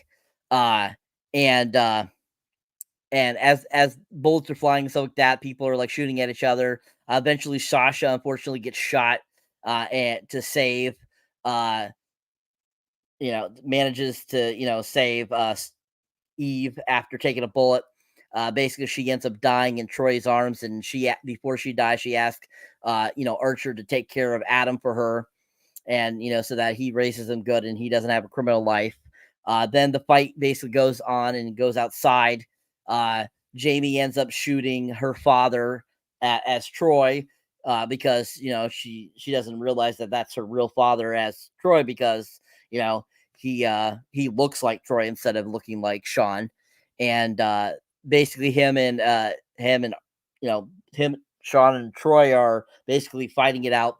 We see them take it farther. They keep going, and they have a giant boat chasing scene where they're fighting on the boats and stuff like that. They end up crashing that, and those explode. They jump out before they can get that, and they keep fighting their way to out into the boatyard. And as the chase ensues, it basically that ends up having Archer as Troy face Troy as Archer at the shore by collision with the boats grinding and blowing up, like I said. And they basically go into a melee fight. Eventually, Troy seems to have the upper hand, but Sean grabs a harpoon gun, ends up shooting him in the stomach to stop him from killing him. And after he has subdued Troy again, they get taken away in an ambulance. And thankfully, there's another doctor that's able to do the face-off replacement.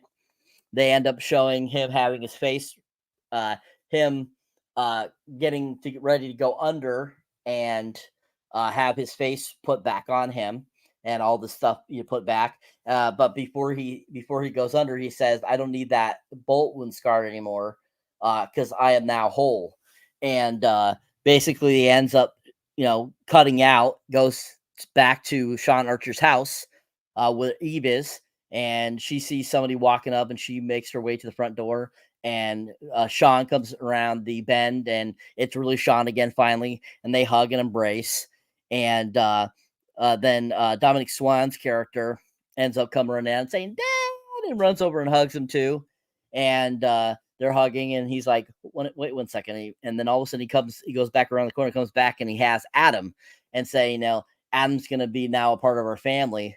And the wife, of course, Eve, is happy with this because it makes her think of her son that she lost. And basically they're a family, a whole again. And Dominic Swan does the finger thing that Sean does to all his family members, which is like a sign of that it's him. And basically the movie ends. All right, guys. So what did you guys think of the finale of this film? Did you enjoy it? Did you think it was great? Did you like the action? Did you like the whole hand, the hand thing that Sean does to show that he's himself? What did you think of how they end up taking Adam in, and like the special effects? What did you guys think of the special effects of the film as well? And just overall, what you think of that? So we'll go ahead and start with you, Jeff, this time. In comparison to what? Endgame? Infinity War? For 1997. The special effects were fucking awesome. I mean, that's why that's one of the reasons why the movie was just so fucking entertaining, right? For back then. Like, literally, like, this was some entertaining shit. I'm telling you. This was like a go-to for me back in the day. Like, this was a go-to movie I would throw on and watch, like, when I was fucked up. Because it was that entertaining and whatnot, right? That, like, when you were high and fucked up, you want to put this on to fucking, like, chill with your buds and whatnot and everything, right? Like, with this type shit. Because it's just instant entertainment, right? You can throw it on, like, you could be a random fucking person, like, at the hospital, right? Something happened to your fucking family member or whatever, whatnot, or whatever, some shit, or your cousin or whatever, or your parent, or who knows what, right? Your kid. And, like, you could be watching TV at the fucking hospital, right? This movie could fucking come on, and you could watch it, right? And, like, in a part of the multiverse where that would happen. And, like, you could just watch it, like, in any part of the film. It would be entertaining for that person to watch. It's entertaining. It's an entertaining movie. And well cast. And, geez, I wonder how much Cage made and Travolta made for the film. I wonder how much they got paid out of the budget, like what the casting, how much they paid for personnel for the film, and how much the budget was like on the special effects and whatnot. I'd love to see that balance. But no, I mean, you could really tell that for that time period, for 97, 96, whatever, whatnot, when the film was made, that all those action sequences, which they're really like a lot of them, and they're very extended, right? And not just in this section of the film, but like throughout the film, there's a lot of action sequences. I mean, there's very little like lull periods in this movie. You're right back into the action, basically, like back and forth, right? And that's part of what adds to the core center of the film being the whole face-off deal with the two characters, Archer and Castor, Troy, right? Having the movie be 2 hours and 15 minutes long or whatever, right? Lends to them having to be able to do that. We'll be able to have these action sequences and whatnot mixed into everything, really, right? Like everything leads back to action. Which I love that. That's one thing about John Woo. Like he brings the action, he brings the heat. But I thought that again, like I said in the private chat, I don't understand why it was necessary for Archer as Castor Troy to like raise the son. Like, okay, so you like that chick or whatever, whatnot, being fucking Castor. So now you got to raise the kid. Like, fuck that, man. You know what I'm saying? Like, I get it. He's a good dude and all that shit and whatnot, but like, $6 million? Okay. All right. Travolta was paid for $20 million? Holy fuck. That's $6 million. I mean, in 1997, $6 million bucks. I mean, I wouldn't know the accurate economics on this, but I'm assuming that's like now for a salary for a film, that's got to be comparable to top tier, right, Cyber? Like high level, like one of the highest grossing, highest paid actors or actresses out there at that level. Think about it this way. That was 27 years ago when that movie came out. So 20 million at that time would be more like 100 million these days. So yeah, it's a huge inflation there. Okay, yeah. So 6 million then at that point is more like 30 million, right? Correct. Or 35 million or something like that. If you really look at it from a realistic standpoint of comparing the budgets, like I said, this budget is like endgame level budget. It really is. $80 million for 1997 is a lot of fucking money for a movie, especially an action movie, right? Like a pure action, like this kind of movie. I'm not sure what this is actually designated as. What is it called? What is it considered? It is a science fiction action thriller film. Okay, so it's a straight action movie. Yeah, like I said, like A+ on all the performances. The actor that plays Adam, in all the action scenes, I didn't mention it, but during the apartment scene, he's great. During that montage where they slow motion and drop that music in and whatnot over the action, he does a great job of just being a child, right? Like, so hats off. You won't be the only one, I promise. Time Cop, Time Lord. Hats off to him too, to the actor that played Adam. He wins the Daddy Award for tonight as well. To start off the year 2024. That is 2 daddies, bitch. There we go, baby. Let's do it. Okay, folks. There you go. All right. 2 daddies, bitch. There you go. 2 daddies. All right, Sir Andres. Oh, wait. Your thoughts, sir. My thoughts. Okay. Best movie ever. Still 10 out of 10. This action scene is amazing. Take that Chloe Zhao out of here. What is wrong with you? I'm talking about Face Off, John Woo. The greatest film of all time. What's wrong with you? Here. Oh, God. Jeff, don't have a goddamn fucking episode. Jeff is the 3rd Danny Award. Oh, I'm going to get nominated for the Emmy Award? Yeah. For what? In what category? The Danny Extremely fucking Tiny Award. Penis? Nope. Yep. Hold on. No. Pubes longer than penis? No, here. Jeff, here you go, folks. My last board. My Jeff is the 3rd Danny fucking Award. Oh, you know what? You're right. I am, folks. I am the 3rd recipient of the Danny Award. For the first time, I am bestowing the Danny Award on myself. Exactly. There you go. So, I wish I had the medals I wear for you guys. Exactly. So, Jeff, fuck you, buddy. Fuck What the fuck? Now, see, look at this, Cyber. This is becoming like abuse. Now he's just randomly saying "fuck you" to me. I'm like complimenting him. And he's like, his fuck yous are becoming very aggressive. concerning. Very concerning because I don't know if he wants to actually fuck you or if he's saying fuck you. Because sometimes they sound like their love language. No. Why do you have to do that, Cyber? No. It's aggression and anger. That's what I'm saying. Fuck you. Fuck you. Oh my god, please don't. Please help. Yes, help Jeff, everyone. Help Jeff. Yeah, please help me. Yeah, no one's gonna help you. The comments not gonna help you. They're not gonna help you. You're bandits. So anyway, I'm sure Archer will help you. He fucking decided to raise Adam when he didn't even get any pussy. So like, I'm sure he'll help me. Yeah. So the third and final act of Face Off. You brought up Adam, the kid. I mean, goodness, well, the kid. He wasn't this annoying kid from the 90s that couldn't act. Like he didn't talk, so that was good. So it was painless, so that was great. Now, Archer taking the kid makes sense. Think about it. The family was suffering a loss of a child, right? And then plus, Sasha, the Gina character, asked, she didn't want the kid to go into a life of crime. So it makes a lot of sense that he will end up being with Archer, and then Archer keep his promise with Sasha to give him a good life, and not going to the road like she and her father, aka Troy, Nicolas Cage himself went through. So it makes a lot of sense. I will say it's funny. Like, thank goodness you guys were joking.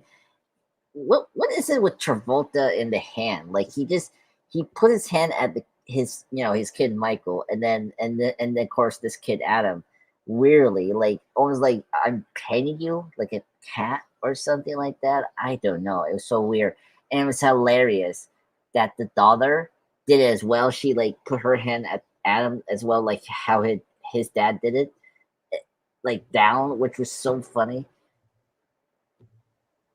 Yeah, sure thing, buddy. Keep going. Yeah, you're gonna get the fourth award. Yeah, Professor, exactly.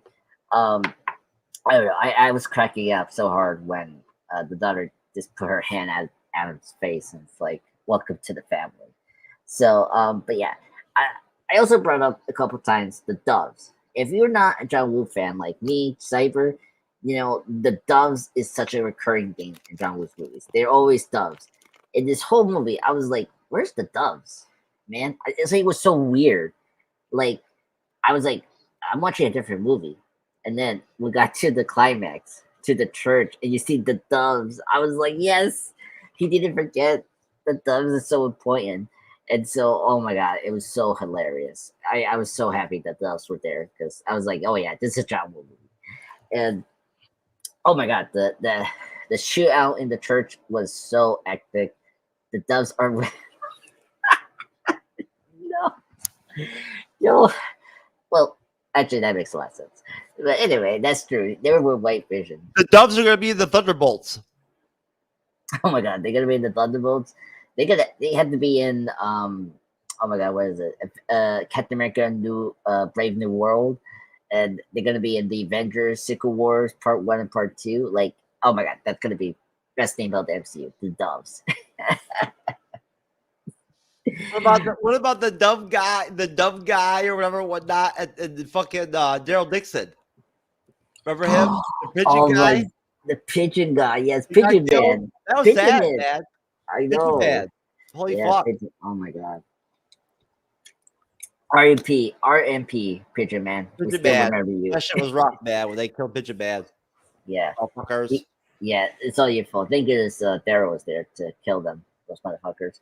Anyway, yeah, what if Pigeon Man was in this movie, he would be a hero, saving those doves from those gun shoots. I think it added the Predator into the face off, then it would have been fucking awesome. Oh my god, that's funny. Or the xenomorphs from Aliens. Yeah, that's gonna make a great face off. But yeah, the church shootouts were great. Oh my god, face off with these multiple franchise.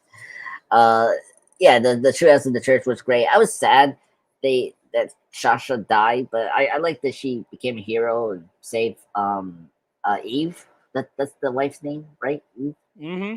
Yep. Okay. So that was really great. The daughter, speaking of the daughter was so stupid in this movie. Like, I guess she's having her appearance problem.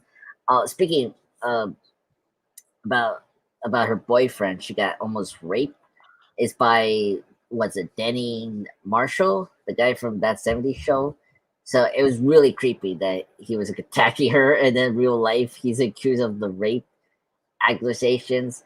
So I did find that really weird. Danny Masterson. Danny Masterson. Yeah, thank you, sir. But who cares?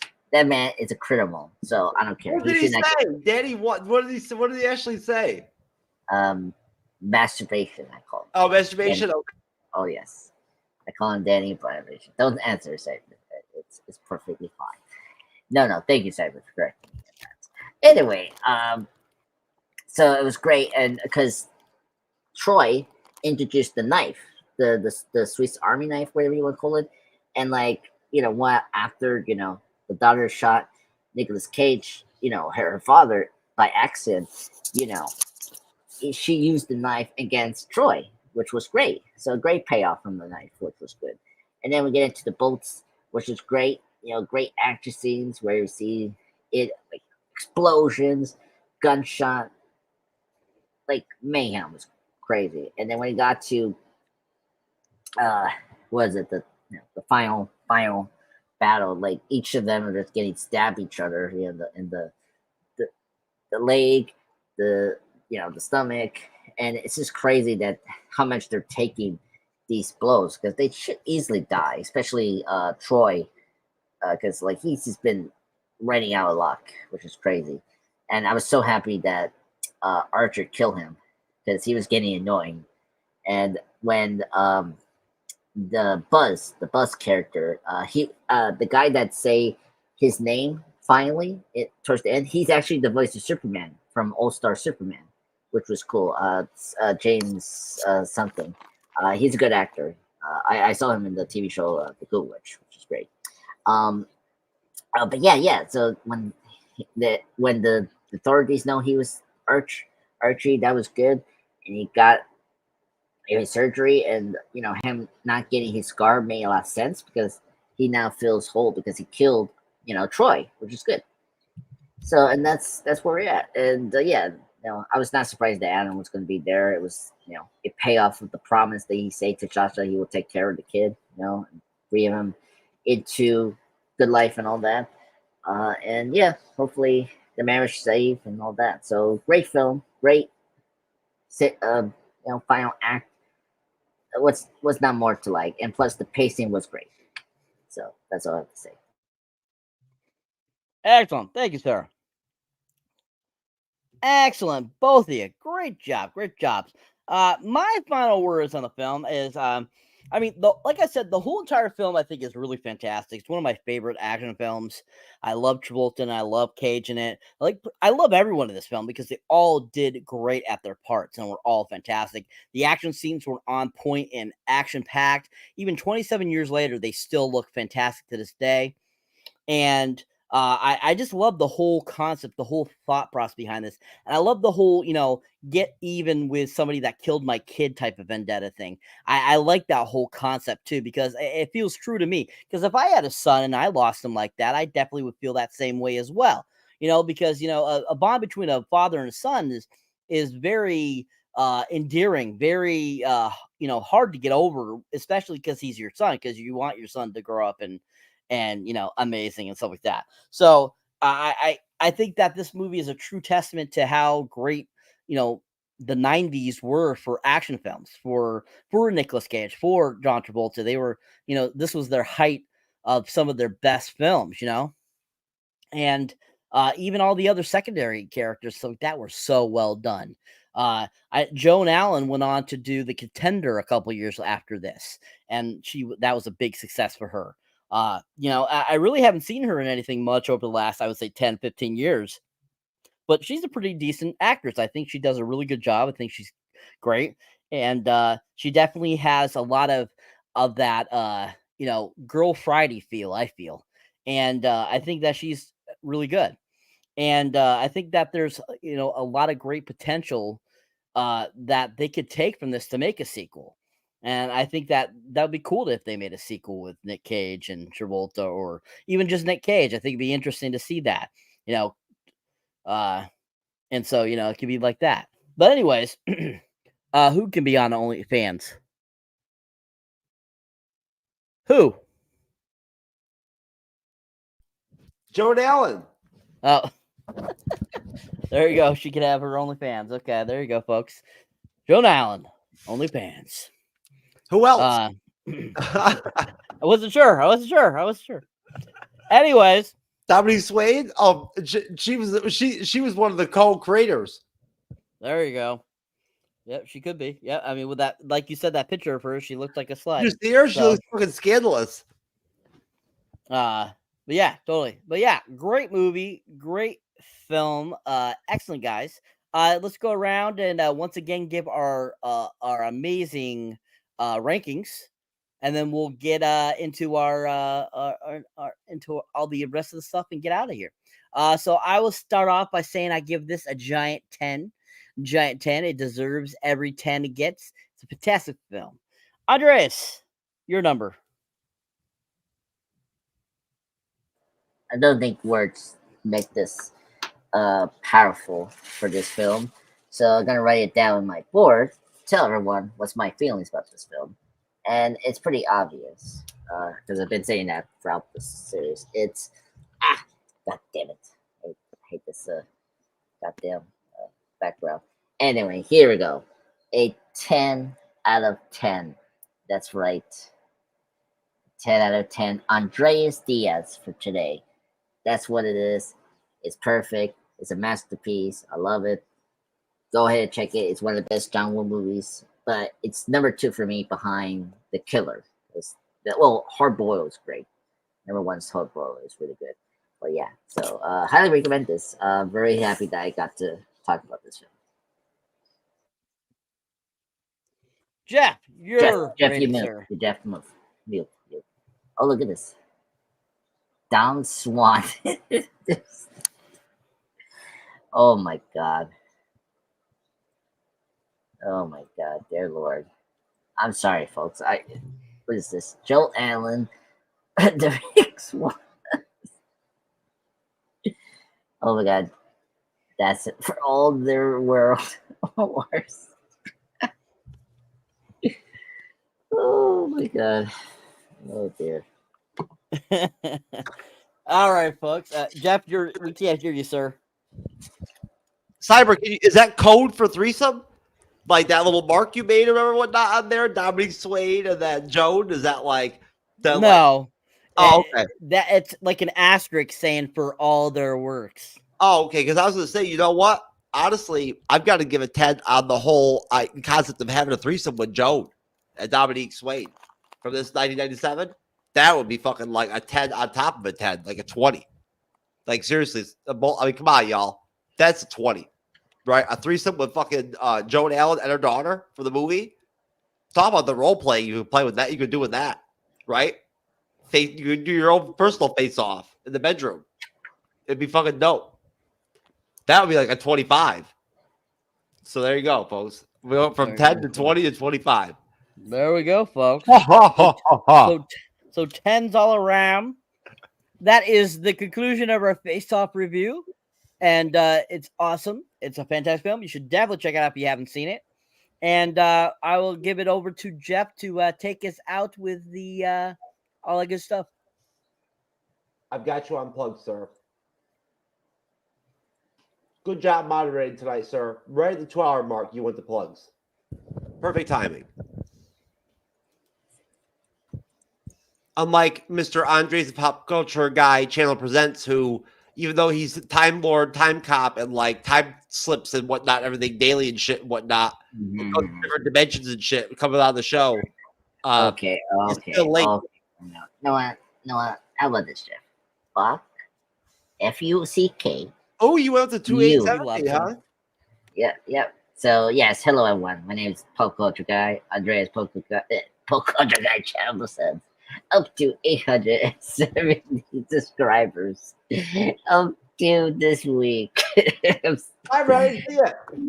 Yes, well, just put it up. I'm sorry, folks. It's not my day today. I'm recovering from my sickness this week. But anyway, so recently post a Loki season 2 podcast with my good friend Will. Continuing to finish up my Loki stuff. So tomorrow I'm gonna post my Green Lantern podcast because I did a Green Lantern tribute. Very shocked that it did very well, but that's great to see.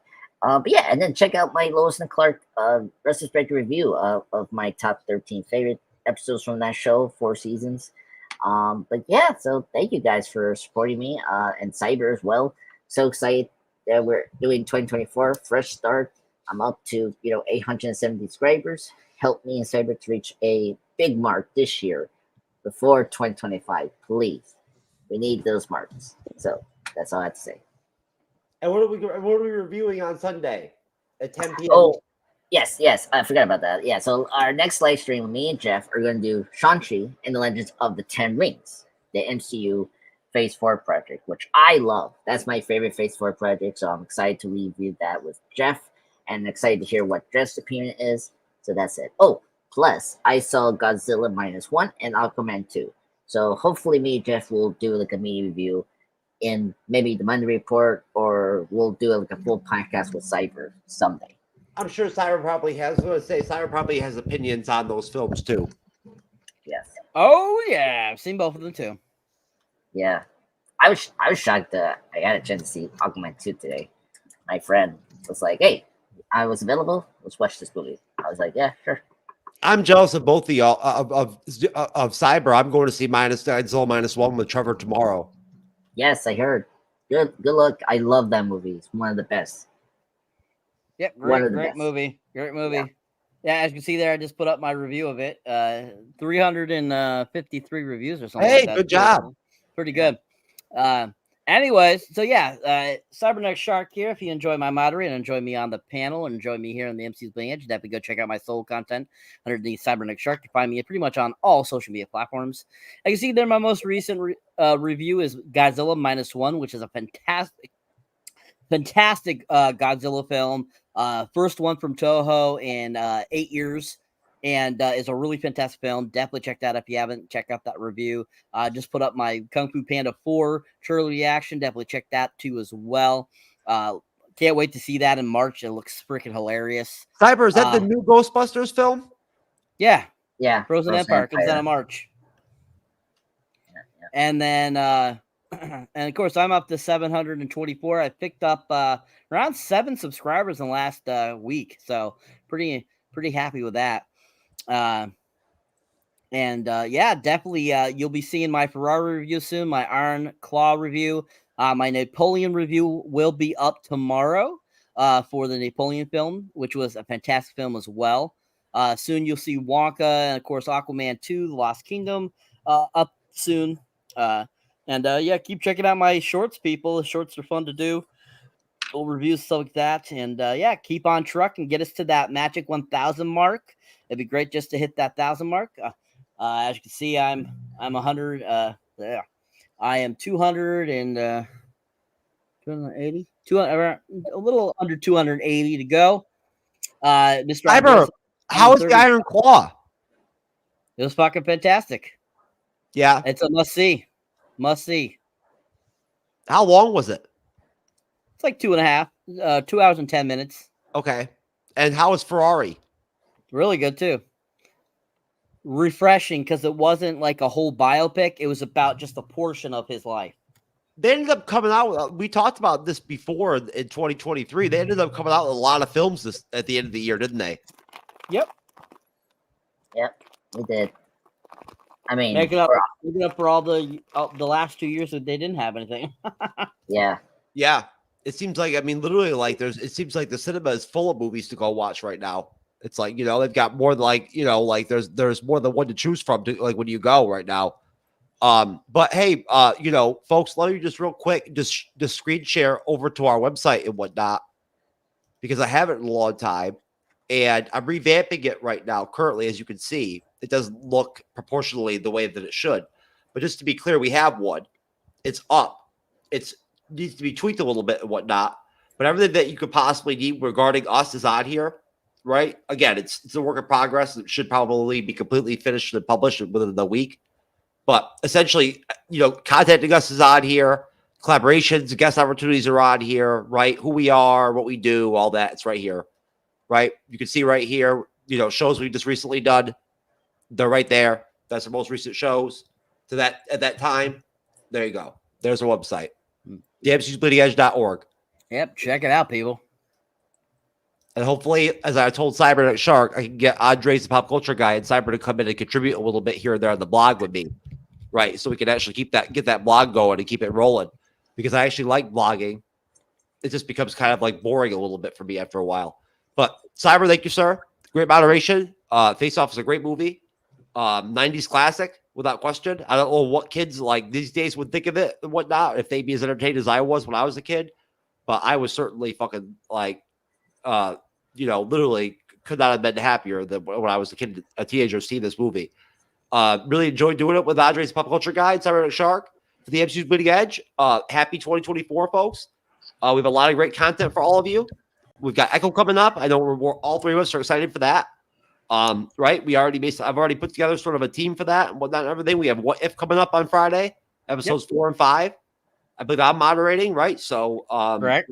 Yep. That should be great. And then, of course, next week, we start off Echo, right? Cyber 10th. The 10th, right? So starts next Tuesday. Yeah, so that's Wednesday, folks. Will be Echo at 9:35 p.m. Eastern, 6:35 p.m. Pacific. I'm already excited for it. I'm buzzed. I don't know about you, Cyber, but like after that trailer, I'm locked in for that shit. I really am. Let's hope. Yeah, it looks good.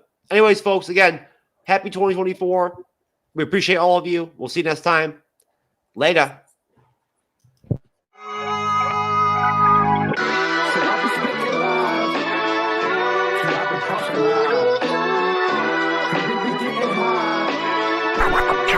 Make it